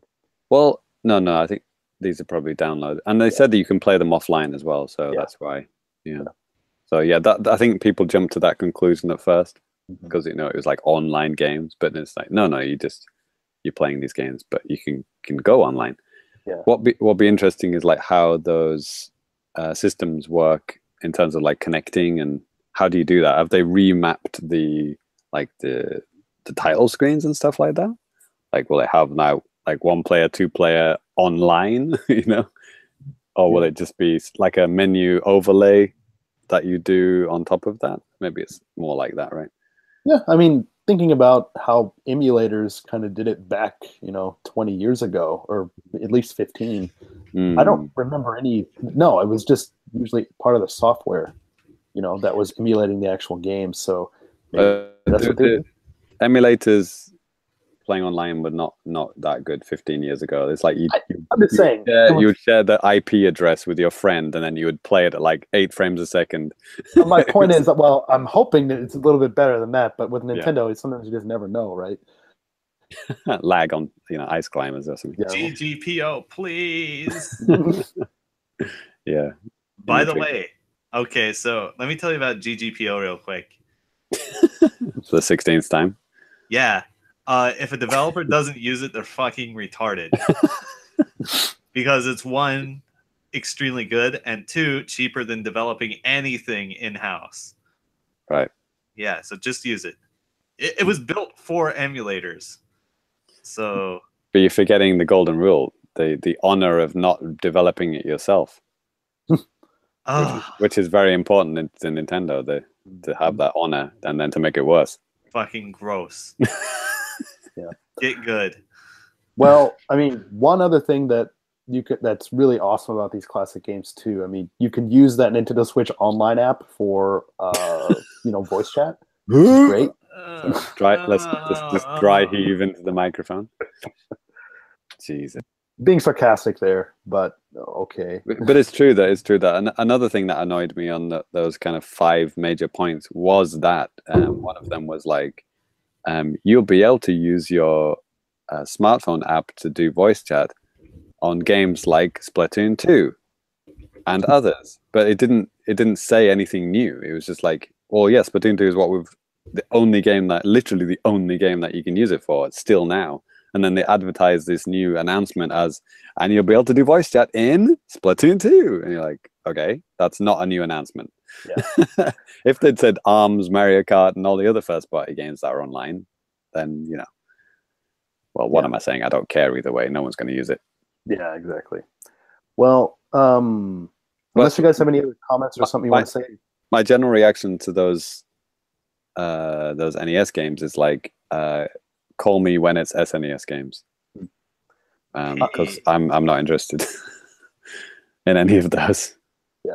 Yeah, like I would talk the usual shit that I do, but adding online play is a step in the right direction, and I will give them props for that.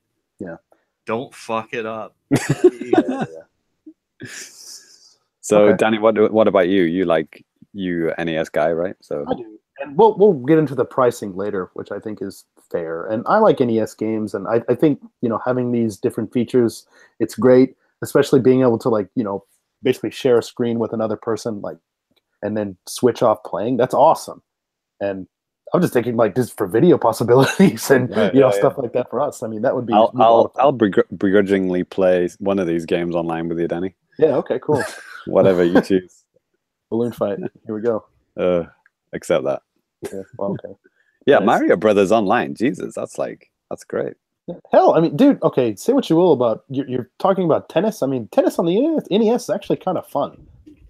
I played a lot of it in Animal Crossing on the GameCube back in the day. Do you know?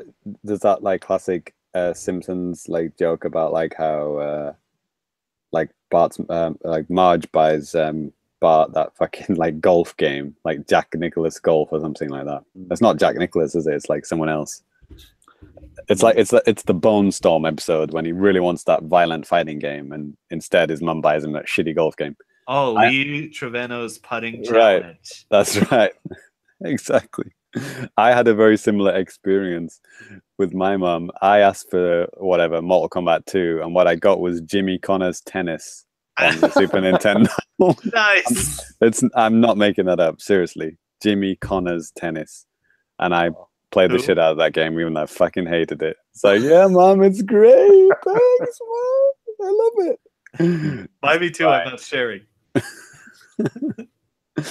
So yeah, when I hear tennis, I just think of Jimmy Connor's Tennis and how I, didn't get Mortal Kombat 2. I had a strange fear during the N64 days that for Christmas someone would give me Glover on the N64. I don't know. I don't know. It just looked like a really lame type of game. That maybe it's awesome. Did you love it? It's false advertising. Danny Glover's not in it. Good point. Is that why you didn't like it? Yeah. Well, actually, I'm a big fan of Danny Glover. We share the same name. But he's not in Glover. That's the weird thing. We're basically brothers. Moving on. So another thing that is another step in the right direction. The online service is going to have save data cloud backups. Oh, yes. Thank you. You're able to back up save data for most Switch games. Well, Okay. The overall idea here is what's basically per what their website said. The idea is for people who want to retrieve data if they lose, break, or purchase an additional Switch. That's the situations for these. Yeah. Okay. I really like having cloud saves on my Xbox because I have 1, 2, 3, 4, 5, 6, 7 or more Xboxes. Jesus. And I'm assuming all those save files go into one account, and then you can access them, right? That's right. It's cool. Yeah. And it's kind of more needed with the Switch because, you are taking this thing outside. Well, some people are. I take my Switch outside, and the thought of like dropping it and then losing all your saves forever is heart-wrenching, and it's already happened to some people. So yeah, we need this as soon as possible, and I don't mind paying for that. Jesus Christ, however much cloud storage we're going to get for that for $20 a year or whatever. Fucking no problem. Ty, I mean, I will agree with you. I really like the Xbox's, cloud save stuff. It was great. Like, I wanted to play some of like a basketball game at my brother's house, and I went back to the States and just logging into my account, and then boom, I could do it. But like with PlayStation, I don't know, man. Like my, it's just full of something. I don't even know what the hell is taking up all the space in my online cloud save for PSN. Oh, you have a limit? Yeah, it's a pretty generous limit, but I don't know what the hell it is. Mine hasn't been able to back up on the cloud for like the past 3 years. Oh, so you're talking like 5 gigs, 10 gigs? Like no, it was like 1. Because a lot of modern save games are fucking huge. Yeah, like especially like Bethesda games, like if you played Skyrim or whatever, those are like blown up into like ridiculous bullshit sizes.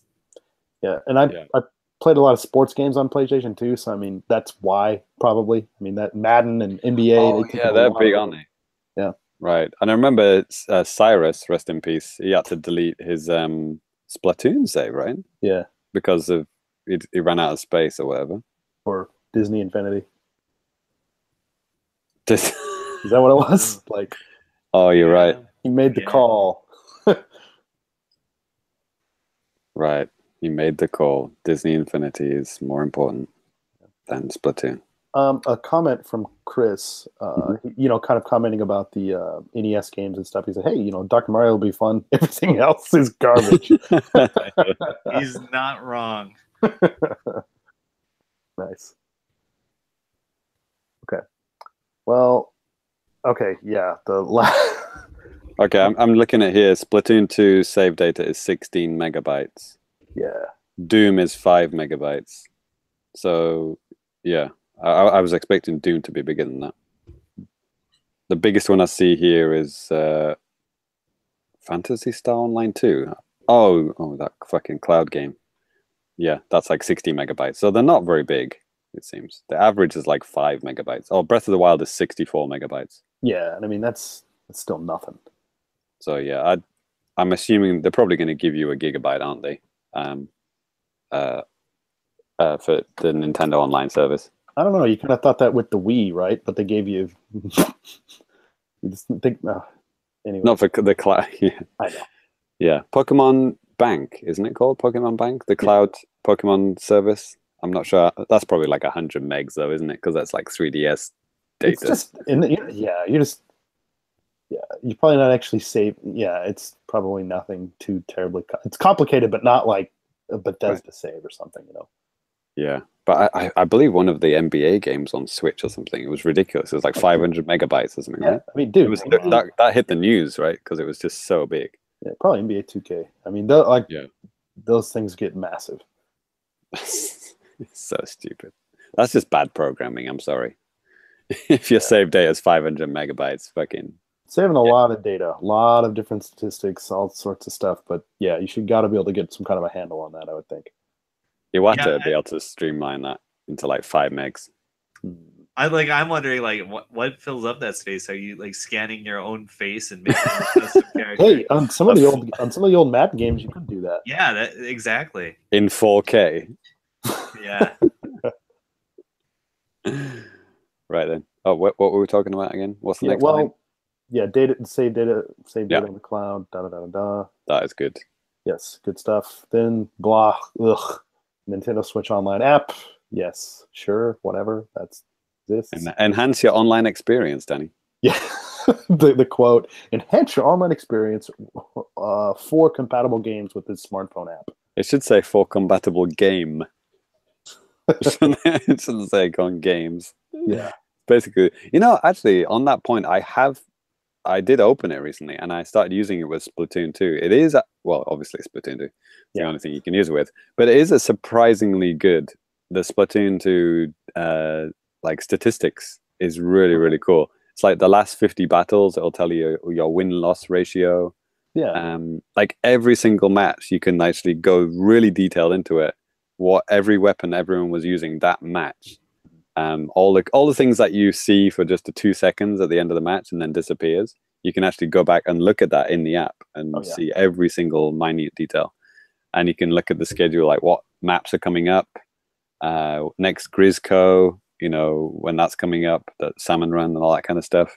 Mm-hmm. You can order like exclusive gear and then like buy it from merch in the shop, which is pretty cool, and some exclusive gear with like all different kind of like settings and stuff on it. So it's pretty cool. That part of it is great, and I thought that was fantastic. And then they should do that for every game.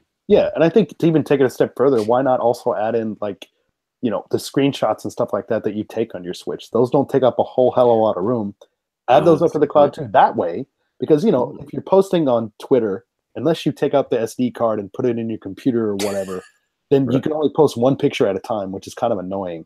But if you want to post 4 or post a whole bunch of stuff, I mean, yeah, why the hell not just make it so it's available on an app so you could at least download the pictures to your, mobile device? That would be great.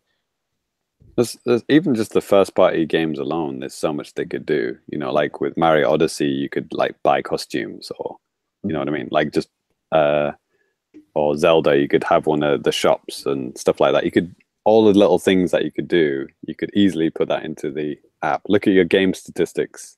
Yeah, look at who's online of your friends, play times. Basically an activity log. Mario Odyssey, like look at the maps. Look at how many moons you need to get, or how many moons have your friends got on each stage. Things like that. So many missed opportunities. Yeah.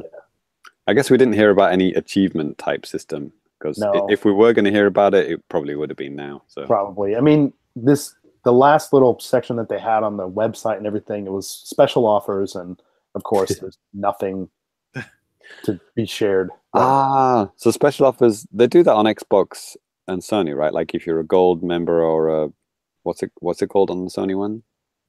Plus. Plus member, you get discounts, right? Yeah. Yeah, I'm actually looking at my gold discounts right now. I was thinking of a couple purchases. Cool. Can you shoot off an example? Yeah, there's some interesting deals. I was looking at XCOM 2 with all the DLC edition for 67% off. Ooh, if you're a gold member, and if you're not a gold member, you get less off or nothing off. Yeah, usually. It actually kind of depends on the publisher. Yeah, I think. Yeah, like sometimes you can get like on the publisher sales, you get the discount without gold, but if it's like the deals with gold, you need gold. Yeah. Yeah, Cool. like Ty said, it really depends on who's initiating the sale and like all that type of stuff. Sometimes there can even be additional stuff off, even if the publisher already has something. You can get additional stuff off for being. Oh yeah, that's true. Especially like the big end of year sales. Oh yeah. Yeah.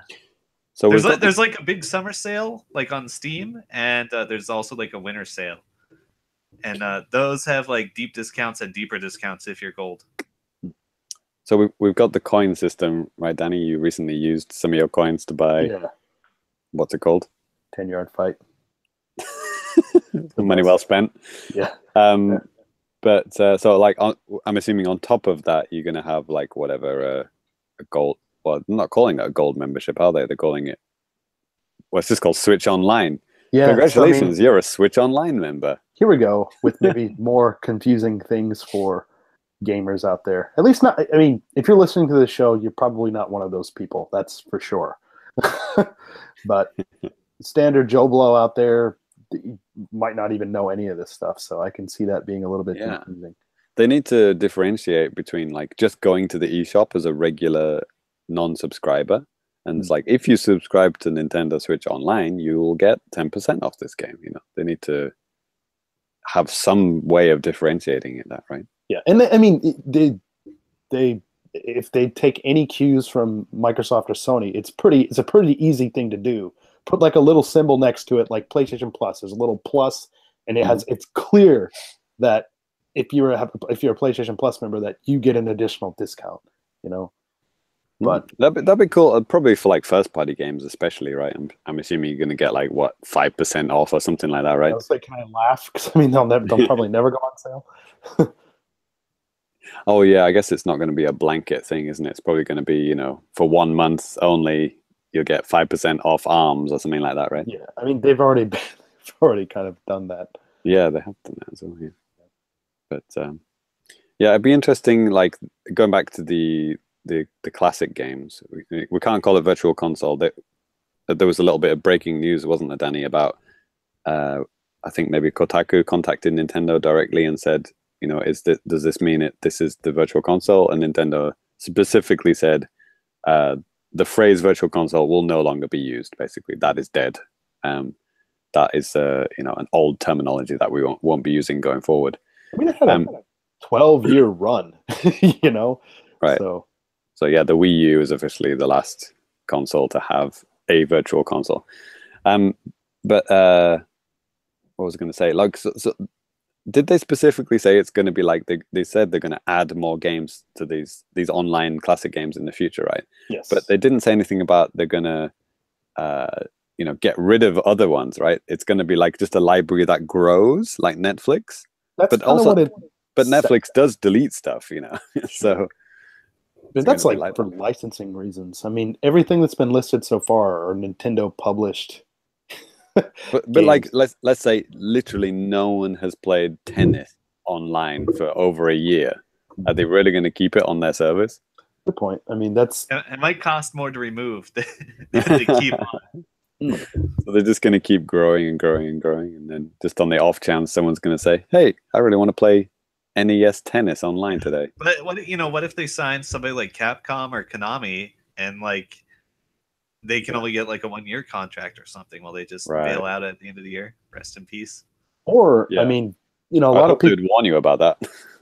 Yeah, I mean, you look at, like I said, like I got that stupid football game, and that's like by IRIM, and I mean they back in the day, whenever you know the Virtual Console was the only game in town, I mean they had to go through Nintendo to do this stuff. But nowadays, if companies want to release some kind of a classic game, they don't have to go through these same systems that they had to, 10 years ago. IRAM, that brings me back. Yeah, I they think shouldn't make football games. I think you can see their office from the Yamanote line. Wow. If it's still there. So yeah, we do have a whole bunch of Neo Geo games. How many Neo Geo games are on the Switch now? There's like 80 or something, isn't it? I was gonna say hundreds. Yeah, the easiest games in the known universe to emulate. So, and none of those are online, and that none of those are going to be part of the this Nintendo thing, right? No. So, gross. But for those arcade archive type of games and stuff like that, those all have like high scores, at least high score elements and stuff like that you share online, which is kind of cool. Oh, really? Even that football game I was playing, I am the 91st. I'm number 91 in the world, baby. Out of 91. Out of maybe like 140. Right, good luck to you. Yeah. So yeah, they need to start advertising third-party additions to this. Well, not virtual console, whatever it's called, classic game collection. Yeah. Classic game Netflix style collection as soon as possible. Because if it's just first-party NES games, they're going to run out very quickly, and a lot of them are not good. So they need to get third-party games on there at least. Yeah. And then move on to Super Nintendo. Yeah, maybe they're waiting for E3 to unveil some. It seems kind of stupid. We're waiting for E3 to unveil. We're going to give you the original Final Fantasy on the NES on this service. I'm like, oh no. No, I don't think they're going to talk about this at E3 at all. They don't usually do that. It's usually like in the aftermath they might release a small press release about it, but yeah, on the show floor they're not going to talk about it. Well, I meant during the event. Okay, sure. No. The presentation, they don't talk about those kind of things. Maybe just in passing, but not really focus on it.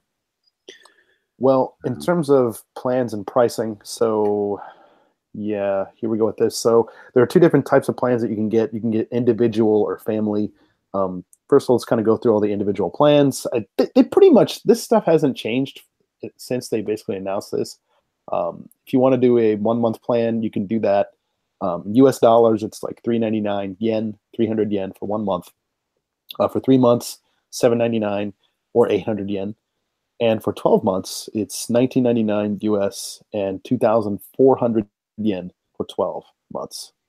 So, probably going to be able to buy the cards at the convenience store, aren't we? I would say so. And they said that you can basically, I don't know exactly how they're going to do this, but you are able to purchase basically a subscription to this either on Nintendo's website, on the eShop, or like James said, at participating retailers is some of the terminology that they use for that.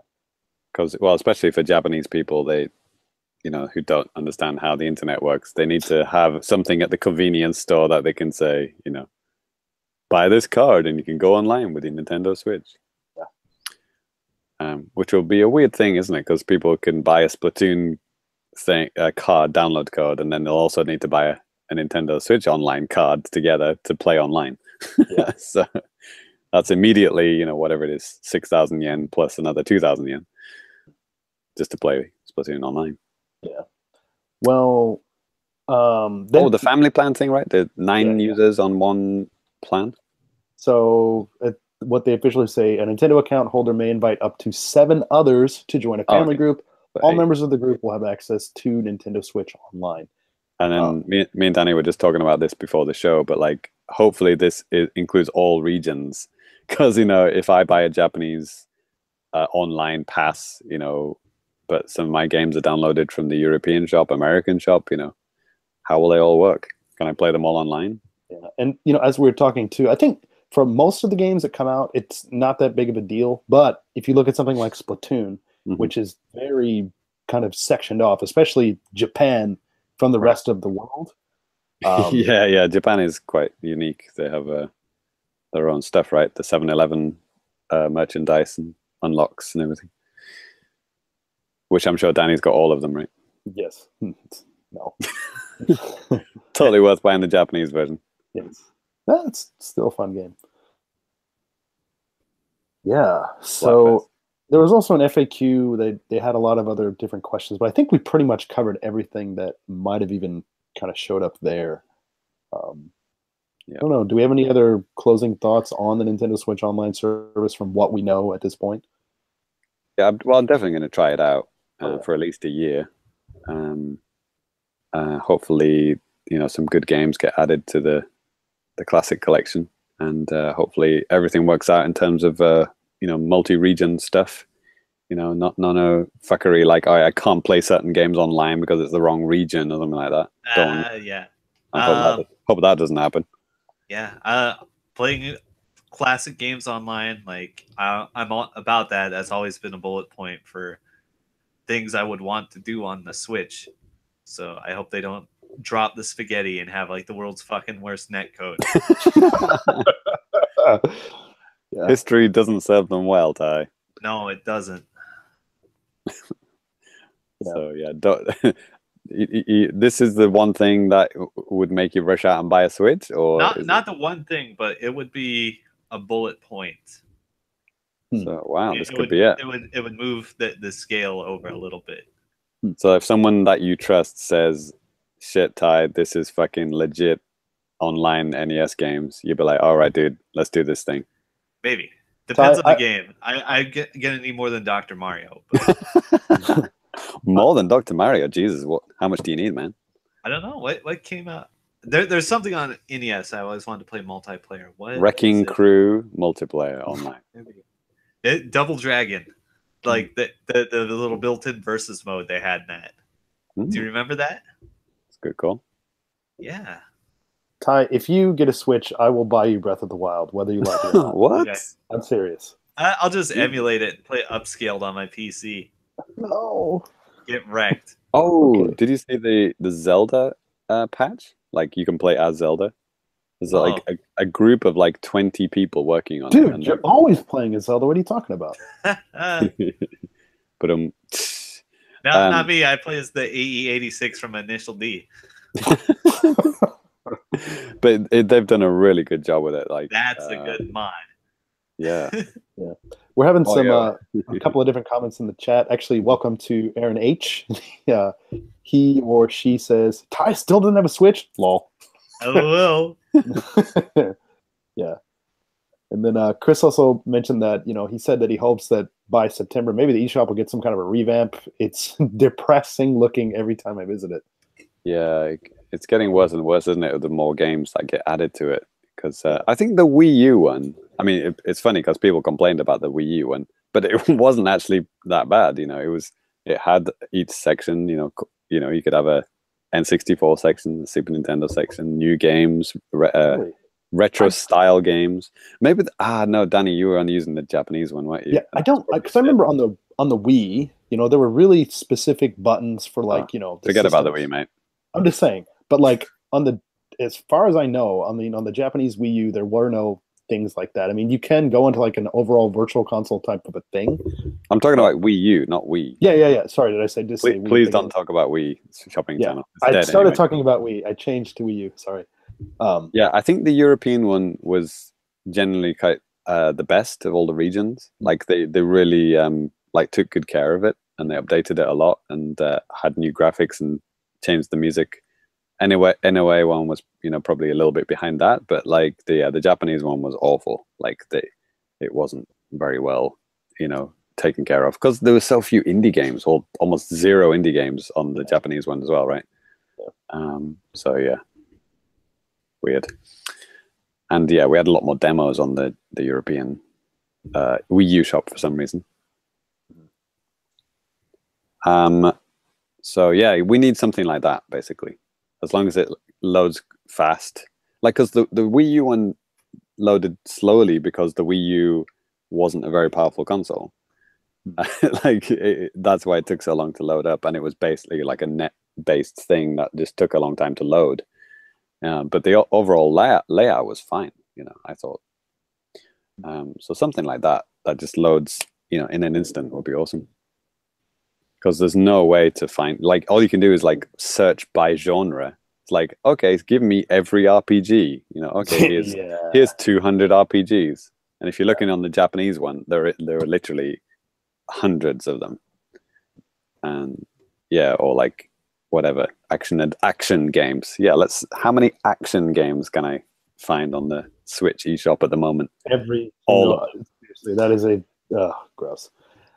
Anyways, we need to really move on if you want to get through some more of this news. Right, yeah, Danny, Jesus, stop fucking waffling on. Sorry. So yeah, some stuff that happened in between podcasts here. So as most of you are well aware, Nintendo is going to have a new president. It's going to be Shuntaro Furukawa. Who's going to be Donald Trump? And he's basically be taking the reins for Kimishima starting in June. He's pretty damn young too. This guy's only 46. He's been with Nintendo since probably since he finished college. Yeah, it's been. I think it's what it was. He's been there since '94. He's been the director of global marketing since September 2016. He worked with the Pokemon Company before too. So, yeah. Shout outs to the guys that think this is a surprise, despite the fact that the previous president was an interim president. Yeah, exactly. If any, okay, yeah. Oh my god! It's nice that they're diversifying, from an elderly Japanese man to a slightly less old Japanese man. But apparently this guy can speak fluent English, and he's a gamer, which is very different from Kimishima, who couldn't speak a fucking word of English and didn't play games. Yeah. So, very Yamauchi-esque, right? Yeah, almost Yamauchi-esque. So, do you guys remember the one time Yamauchi played a video game and he got so fucking mad at it? What? No. No, this was in the book. Which one? Probably Game Over? Yeah, probably Game Over. Like, there was that Go player. Well, he was like mainly like a programmer or something. He was trying to pitch like some Western game or Go or something. Yeah. So he goes in and he asks, hey, you want to play Go? He's like, okay. And he's like, I'm working on a Go game. You want to give it a try? And like Yamauchi hated playing a video game so much, he like threw down the controller in frustration. And he called up Square and said, fuck you, we're not going to have any of your RPGs on my console ever again. Pretty close. Pretty close. He was good at doing things like that, wasn't he? Yeah. Rest in peace. What were we talking about? The new president is cool and good and has played a video game before. Oh yeah, he's played a video game. He likes video games. No, because in Nintendo Directs, one thing that we miss about Iwata is that he actually came on and he spoke English and he did stuff, amusing stuff from time to time, and it could be the return of that, right? Yeah, maybe he'll become near and dear to all our hearts, and we'll hear the sad stories about little kids crying at school because Mr. Nintendo died in like 20 years or whenever. Oh god. Yeah, because they've been really relying heavily on lesser people at Nintendo, the various sections of Nintendo. Right. Here's Derek from QA. Yeah, you're right. They don't really have much of a face out there. Right. So some guy, What, Koizumi was pretty much about the closest that they had. But who? Yeah, so yeah, it was really hard to try to find somebody just to replace Iwata, because you can't replace him. It's just, you can't do that. I think Koizumi looks like the guy who plays the Green Goblin in the original Spider-Man. Actually, what, Willem Dafoe? Well, yeah, Willem Dafoe. He's got Willem. It does. It's got William Dafoe's mouth. I like it. It's got that kind of like evil but smile, evil smile. But oh god. Well, I liked Willem Dafoe in Platoon, not Splatoon, Platoon. Oh yeah. Which a gruesome death there as well. Okay, sorry. Let's move on. So yeah, Willem Dafoe. The new president of Nintendo. There you go. Congratulations, William. Yes. Here's to many years of good service. Yes. Please make an F-Zero game. So yeah, that's good. It's good news, I guess. I'm sure he'll make an appearance at E3, the Electronic 3s. Yep. Oh, we might meet him at Bit Summit. Maybe. Well, speaking of Nintendo presidents as well, Satoru Shibata is actually going back from Europe to serve for NCL. He's going to be the senior executive officer, whatever the hell that means. He's going back to Japan. He's had enough of pretending to be able to speak English. Yeah, so I don't remember. Okay. I like him. I like Shibata. Oh, he's fine. He was good. He can't read from a teleprompter for his salt, but yeah, it's fine. Overrated. Oh. So What was it? It was a man. There was a game that title he just couldn't pronounce in English. It was like it wasn't Star at Eyes, but it was somewhere along those lines. I vaguely remember this. It was a Mario Party game, wasn't it? Was it? How can you mess that up? No, it was Mario Party : something. Oh, okay. It was like something like that. Yeah. But he did all the classic, Japanese pronunciation mistakes, like pronouncing text as a tekisto. Oh, he just all the classic mistakes that we experience as teachers in Japan. He did all of them. It was amazing. It was like watching one of our students. tekisto. That's right. Made of ud. That's right. Ud. Yeah. Uri. Yeah. Yoshi. Maybe Yoshi's Woolly World was another good one. Yoshi's Uri World. Oh man, that'd be a tough one. Yeah, that's a tough one for Japanese. I try not to get on Japanese people about this because I'm thinking about how terrible my pronunciation probably is sometimes in Japanese. So, and English. Yeah, that too. I'm fighting an uphill battle here. So yeah, another pick a language and stick to it, mate. Come on, at least get one of them right. Go with Spanish. So during part of this crazy news cycle that happened here as well, Nintendo has partnered with Psy Games, and I was corrected. Psy, that's what he's been up to. Cyrus, he's back. He's making Grand Blue Fantasy, right, Ty? What? Grand Blue? Yeah, I love Graham Cracker. Yes, no. The guys that made Grand Blue Fantasy, the huge game here. They've acquired 5% of this company, and they're basically working on a new mobile RPG. It's called Dragalia Lost, and it's supposed to be coming out in Asia sometime this summer, and then in other markets at some undisclosed time in the future. That's nice. Will it have anime girls with huge boobs? They'll have anime girls. Some of them have huge boobs. Just in case you're not familiar with Grand Blue Fantasy. Yeah. Yeah, they talked a lot about this on the latest A4 podcast. They know a lot more than us about this. The people are behind this and everything. So, no idea. Yeah. But yeah, it is weird that the next Nintendo app is not really developed by Nintendo or exclusively by Nintendo. Yeah.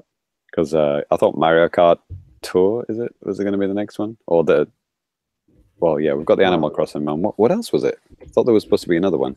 Wasn't a Zelda one announced, or was that just me dreaming? Could be right. But anyway. Okay. I hope you like RPGs on your iPhone. Yeah. Well, yes. I just threw up in my mouth. Yes. So, another thing that kind of came out here recently, Ikaruga. Oh, boy! Is coming to the Switch on May 29th. This is coming out in all territories. It's going to be about $15, 1,500 yen plus tax. I'm looking forward to this. I have it on the GameCube. I have it on 360. I haven't played in a long time. Do you have it on Dreamcast? No, I didn't get it. I could have got it. Is it anything to do with squids? Absolutely. Ikaruga? Yeah. No. Ikaruga is a suburb of Nara. It is, and it's also a bird. Oh, okay. What are we talking about? Ikaruga, what the fucking word means. The shooting game. Yeah. I believe I reviewed this on Nintendo World Report back when it was Planet GameCube. Wow, really? Yeah. So 6 out of 10, too hard. Yeah, and I can also 1 credit finish this game. Oh, okay. And get an A rank on every level. And I also have the Sake Cup set, which was never for sale. How much? $300+. Wow. Yep. How did you get those? eBay? Yes. Okay. It appeared like once on eBay ever, and I got it. Wow. Because I was looking for it. I had an alert up, and would you like to see it? Sure. Why the hell not? Maybe, I'll put it on Twitter later. There you go. Okay. Yeah. So ask me about Ikaruga. Is it worth buying for was it $15, Danny? Yeah. Yes. Okay. Cool. And it will murder you. It is an extremely hard game. Yeah. Has it got a tate mode? It does. Yeah, it's very much a tate game. You can go find this in a lot of Japanese arcades. I see it around. It is my third favorite Danmaku game. All right. It used to be my first, but it's my third now. It's very rare that we get a seal of approval to buy a game on a Nintendo system from Tai, but there you have it. Yeah. I feel like I want to issue like a word of warning about this game. It'll fuck you up. Yeah. But it's really fun. Like if you like to struggle and get better and feel fucking awesome about getting better, it's for you. Mm-hmm. Like if you like really hard music games, this is a good choice. Fair enough. Yeah. All right. It's not a music game, by the way. It's a shooter. Right. But it does have, I feel like it has a lot of memorization more than a typical shooter. And it takes a lot of practice, especially practicing like individual tricky parts. But it's good. It's good. I mean, this game is well known. I don't think I have to talk too much about it. No. It's I'm probably picking it up again just because it's fun. Yeah, again. Oh boy. So next, Danny, can I briefly talk about the Splatfest? Yeah. So this is actually a new thing for Splatoon, the Splatfest tournament. So before, Splatfest was like a one-off event. 2 teams, you choose a team, it's done, over a weekend and it's finished. This one is a tournament, so they're actually going to have 3 back-to-back. So the theme is the Teenage Mutant Ninja Turtles. The first round is already finished. That was Raphael versus Leonardo, and I chose the Raphael team. Danny, which one would you choose? Theoretically, you can't because you're using the Japanese version. Yeah, well, it would depend. Is this Raphael from the live action movie, or is it? If that's the case, hell yeah. But if it's not, no. Especially if it's like video game Raphael, no way. Oh, because you're thinking about his weapons. That and just aside from that movie. Excuse me, Raphael was top tier in Ninja Turtles Tournament Fighters on Super Nintendo. Well, excuse me, I didn't play that game. Wow. There you go. It's a good game. Okay. So they're good games, Danny. So you're Taiyo with me, Raphael team. Yeah. Congratulations, a winner is you. Raphael team won. Nice. Mainly thanks to me. So you're welcome. So the next up is going to be Michelangelo and Donatello, and then Nerd versus Jock. And then the winners of all of those will go into the third one for the grand final. So I think this is pretty cool. I like this concept of doing 3 back-to-back is cool because we get lots of rewards for that. Although it was annoying at the end of the last one, which just ended. I just wanted to put in a few more games before the time ran out. It was like up until 11 p.m. Japanese time. I logged on maybe 11:15, and I just couldn't find an opposing team. No Leonardo teams were showing up, and then I just kept getting disconnected, and I only put in 1 game in that 15 minutes. It was fucking bullshit, and I missed out on the next rank by a few points. It was fucking bullshit. Anyway, I got my sea snails. Thank you very much. So next, sales numbers. Skip. Yeah, we're running a little bit long. Let's. Switch has sold 17.79 million units worldwide. Pretty good. Cool.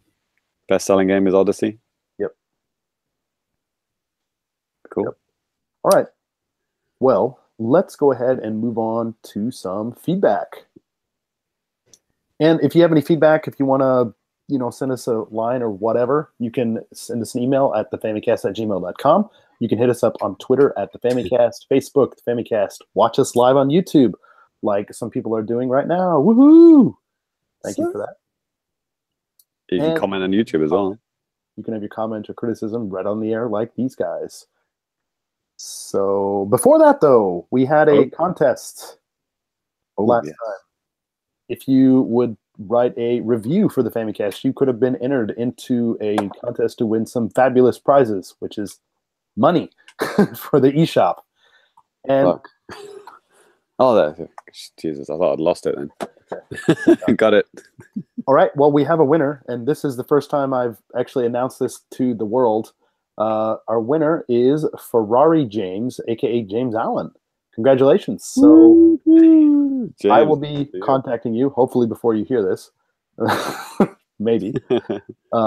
But he wins $10 in credit on the North American eShop and 1,500 yen worth of credit from the Japanese eShop. So please buy some awesome games with it and let us know what you get. That's right. Send us your video reviews once you're done. Yes, exactly. Cool. Congratulations, man. That was well done. Thank you for the review. Yeah. And if you didn't send us a review and you missed out on the chance, then better luck next time. There was only a handful of entrants, so there's a high chance of winning. Oh, yeah. Missed out. So yeah, good luck next time. So feedback. Yes, Danny. Yes. So Okay. yeah, we got some stuff from Patreon, and basically after we announced that we're going to be going to Bit Summit, we got a lot of people pretty excited. Chris, who's in the chat right now, he was like, he sent an awesome video of Stone Cold Steve Austin saying "Hell yeah," and I think probably pouring beer in his head. That's what Steve what we'll Austin does. Same. Yeah, another hell yeah from Aaron Brown, and then a good one from Russ Greeno. Hope your PS Vita coverage will be extensive. You can count on it. I wonder if there will be a PS Vita at Bit Summit. I'm sure there's dude, at least one. It's Japan, of course it's going to be. You kidding me? Just tell me where to touch to make her clothes explode. Exactly. And yeah, our good pal Rich, he left a comment on a Famicast retro video I did for Star Wars Episode 1 Racer, and he was asking, how do you think this compares to contemporary N64 racers like Beetle Adventure Racing or San Francisco Rush? Looks to me that it leans pretty heavily on its license, and I prefer it to either of those games, I think. Beetle Adventure Racing is pretty good. San Francisco Rush is not that good. I really? like Episode 1 Racer. I like San Francisco Rush. I think it's a very good game. See, this is like basically the first time I was playing Racer for the first time. I mean, I rented it maybe back in the day, but I just didn't really like it now. I guess going back to it now, I guess the controls must feel a bit weird, right? I think the controls are fine. I just think that the levels are just kind of boring. You're always out in first place. There's no like tension in the races or anything. Are you playing it on easy? Yeah, maybe, but it gets pretty hard, man. Okay. And also the dual controller thing was such a big thing for me because, like, at the time, you can actually put two controllers in and use the thumbsticks like it was in the movie, and control individually. There were very few games that did that. Like GoldenEye and Perfect Dark had dual analog controls before dual analog controls were a thing, and a bunch of other games. But yeah, I liked it in this one. It's pretty cool. Yeah, I know people rag on Episode 1, and I think there are some good points of the movie. It's better than the movie, that's for damn sure. Yeah, but I didn't really care for the pod racing scene in the movie. That was the only good part. No, I thought the Darth Maul fight was better. Okay. Okay. Well, we had an F-Zero on the N64, but this was like another kind of alternative to that. It's like a unique take on the racing genre, so to speak. And you can tilt the craft and go through really tiny cracks and stuff like that. It felt almost like a flight game, but you're on the ground kind of thing. You know what I mean? It's like the speed of a fighter jet, but you're on the ground. Yeah, I should probably give it another go. I think I even commented back after this question. I said, please give me a reason to like this game. And Star Wars. And the presentation is really... No, the presentation's great. And you can upgrade your car, right? Not car, but, pod. And add lots of bits to it and stuff. And I think that was quite fun, if I recall. But yeah, I literally haven't played this game since its release, so... Yeah. Anyway, that's enough on... Rose-tinted glasses, anyway. Yeah, that's enough on Episode 1. James, do we have anything else from Twitter that's worth mentioning? Thanks for asking, Danny. Ooh, Ty was talking about what the hell? What the hell? Why were we talking about fake or real? Oh, Oh right. yeah, you were gonna tell us about ridiculous shit you've seen, and we have to guess if it's Far Cry 5 or real life. I guess you've already done a bit of that. Yeah, like I didn't make a quiz or anything, but Fail. yeah, like all the stuff I listed, like the missile silos, those are real. Cults, those are real. Fucking prepper stashes everywhere, those are real. So the answer to everything is just real. Yeah, pretty much. Yeah. Okay, right. Yeah, I think I said that earlier. Like, if you see something weird in Far Cry 5, just assume it's actually real in Montana. We do have a very exciting tweet that is big news for the Famicast. Cyrus tweeted out a picture of, well, his wedding cake. So I'm assuming he got married. Or he just got a big cake. Yeah. So yeah, congratulations to Cyrus. Congratulations on your giant cake. And please clarify if your marriage is a sealed deal, I guess. And Lady Linda's commented on said cake and said, "Congratulations, Cyrus. That cake looks delicious and kind of like a stuffed French toast." Yeah. What the fuck? It does. It does. Actually, Lindis is in the chat right now, too. Okay. Hello, Lady Lindis. Welcome. So Yono and the Celestial Elephants is coming to Japan. We tweeted about that. Yeah. And apparently it's only in Japanese. Is that still true, Danny? Oh, good. I'll check that if you keep on going. Okay. So yeah, there's sometimes there's a mistake, isn't it? They only put one language, but it's actually multiple languages. Who is this one? Gyro's Wrath says he loves the design of the Famicast t-shirts. We ran an offer for like $13 to buy a Famicast t-shirt, and a bunch of people bought them. So thank you if you did. If you're listening and you bought a t-shirt, thank you very much. Please send us a photograph of you wearing the t-shirt if it's arrived. And yeah, thank you very much. James, to get back to the Yono thing. YOLO. Yeah, Yono. I'm looking at it on the website on mobile, and it's still showing that the language is only available in Japanese. It should be noted that, I mean, the game is not being published by the original publisher. Okay. I think that they use in the West. This is by Circle But they would just Entertainment. delete the English language files from the game. I doubt they would do that. Dude, I don't know. I mean, unless it's a completely different, ROM altogether. No, completely it definitely separate. Doesn't look like it at all. Interesting. Unhatched Yoshi Egg sent us a complaint. He says the t-shirt company that prints our t-shirts has a fat people tax. So I'm assuming like the XL versions are a little bit more expensive. So yeah, rip in peace. Sorry about that. Nothing to do with us, unfortunately. Oh shit. What is this in relation to? Oh, we tweeted out a bunch of clips from our not our Miyamoto interview, but the Miyamoto interview that is on our YouTube channel that Matt Walker helped translate and add English subtitles to. We got a bunch of like retweets and likes and everything. So thank you if you did that. And we got a comment about that video. One of the clips that we tweeted out was Miyamoto talking about how movies can make you cry with the story that you're watching, but with games we have to make an environment that allows people to immerse themselves enough to attain the same experience. So yeah, basically saying it's a lot harder to make people cry at a game than it is to a movie, basically. And Goris on Twitter said, why can't Western developers understand this? They're so obsessed with movie games and simulators, and neither are as fun as their early attempts at games. Wow, that's deep, man. What? So I guess people, I don't know if what he means by movie games, he or she, movie games. What, I don't like know. Metal Gear? Yeah, like movie license games or games trying to be like movies. Let's go with movie license games. Okay. Yeah, yeah, that's right. True Lies on the SNES. Uh, RoboCop.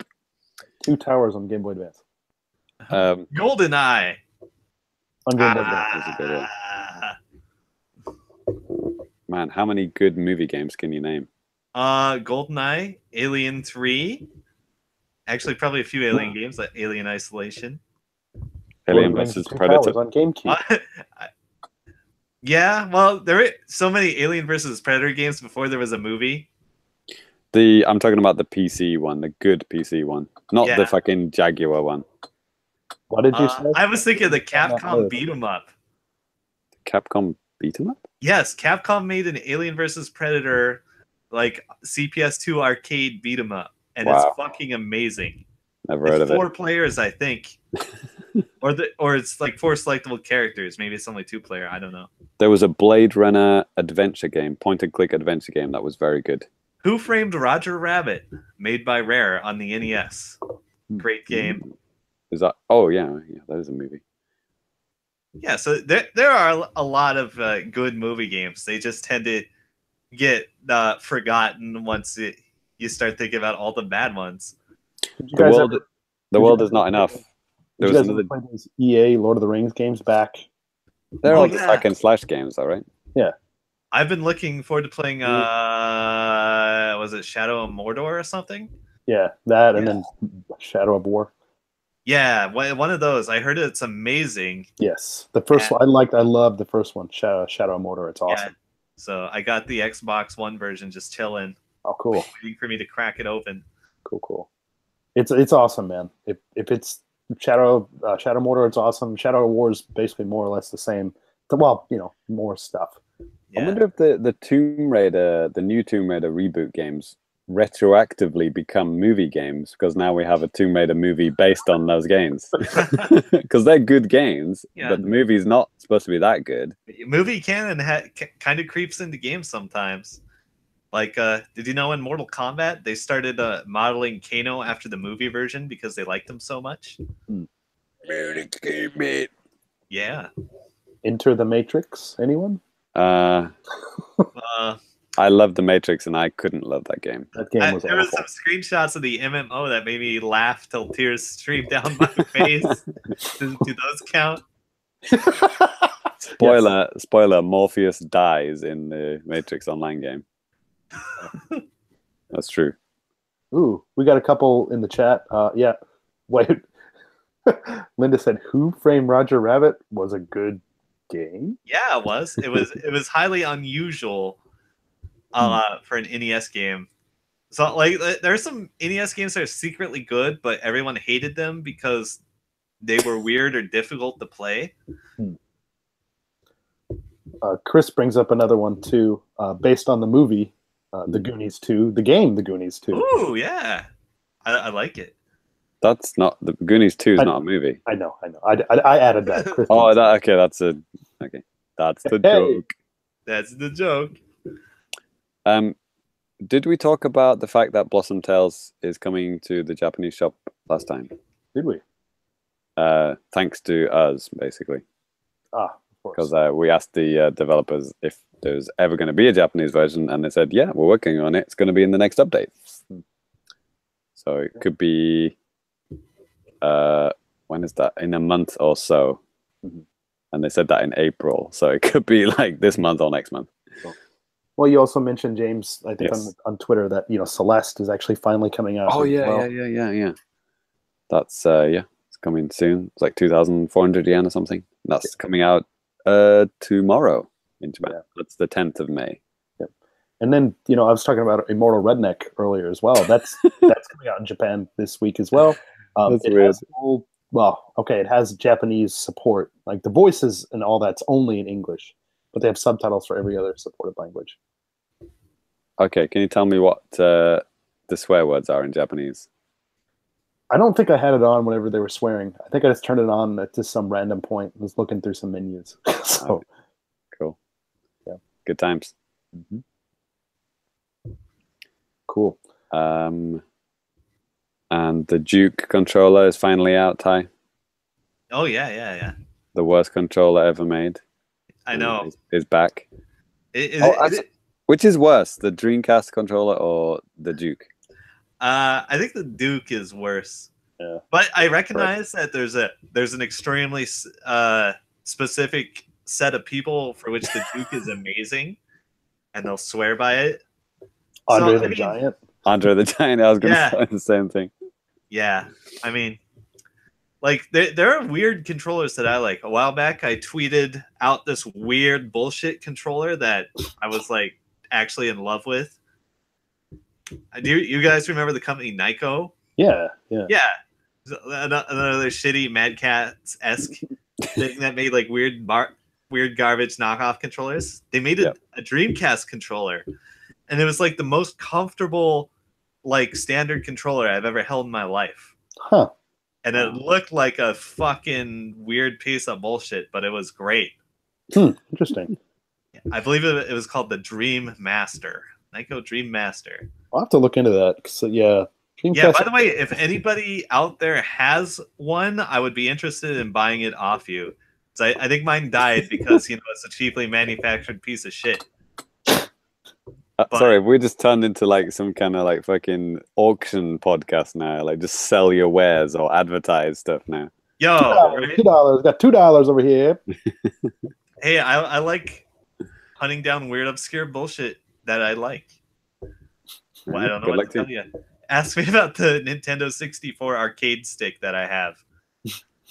Okay, that's a wrap for this episode. Okay.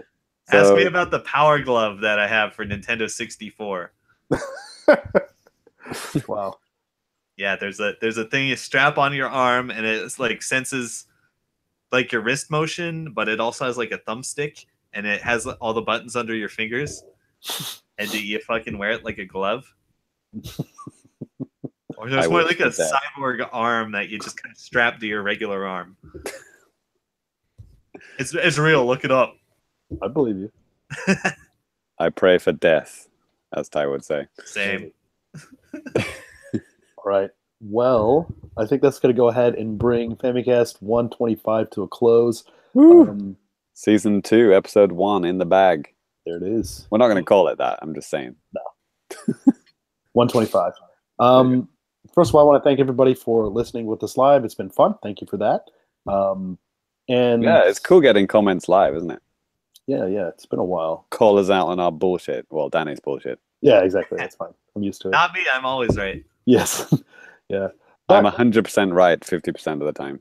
Yes. But if you're new to the show and you're watching us on YouTube or listening to us or whatever, if you want to follow me on Twitter and you haven't already, you can. You can follow me at DannyBiv, DannyBiv. James, where can we find you? I'm at Famicomplicated on the Twitters. And yeah, pleased to be following. Yes. And Ty. Super Cat Drugs on Twitter. Hit me up and scroll down and look at all my Far Cry 5 jokes. Yes.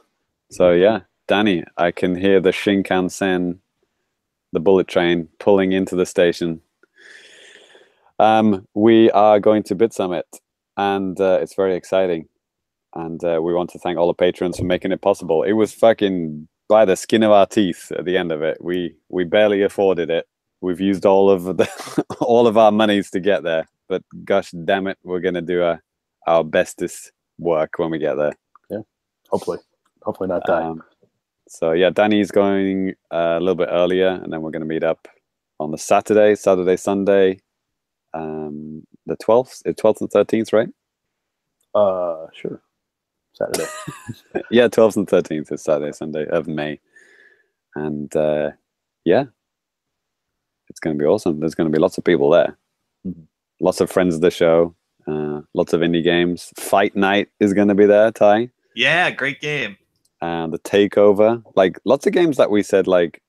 which yeah, that we played back at TGS. Yeah. Great. I'm sure some of them won those awards, like TGS Hype Award or something, right? Yeah. I'll have to go back and check the Fammies in 2017. But yeah, it's going to be very exciting. So look out for lots of videos. Obviously, Patreons are going to get those videos as soon as they go up. For the rest of you, check out Famicast Friday. So that would be, what would the Friday be after that? It would be the 18th. So May 18th, Famicast Friday on the May 18th. There's probably a shit ton of stuff going live then. Yep. God. Yeah, like a whole fucking event's worth of stuff. But yeah, patrons can look forward to stuff, you know, incrementally as it gets uploaded. Lots of gameplay. We're going to be doing direct captures of games at the event, if they let us. Any developer that lets us, you know, capture the game, we'll do that. We'll upload, you know, direct feed gameplay. Hopefully, interview some of the developers as well. You know, we'll do as much as we can. Yep, and hopefully eat lunch. Oh yeah. We'll try and eat somewhere in the middle of there if you let us. Eating food. Wow. Yes. All right. Well, that's gonna, again, I think the 5th time now. That's it. So thank you for listening. Of course, James and Ty, thanks for coming on as usual. Talking like it's my show. You say You're welcome. Okay. Anyways, see you guys later. We will catch you next time. Bye. Peace out. Let's get back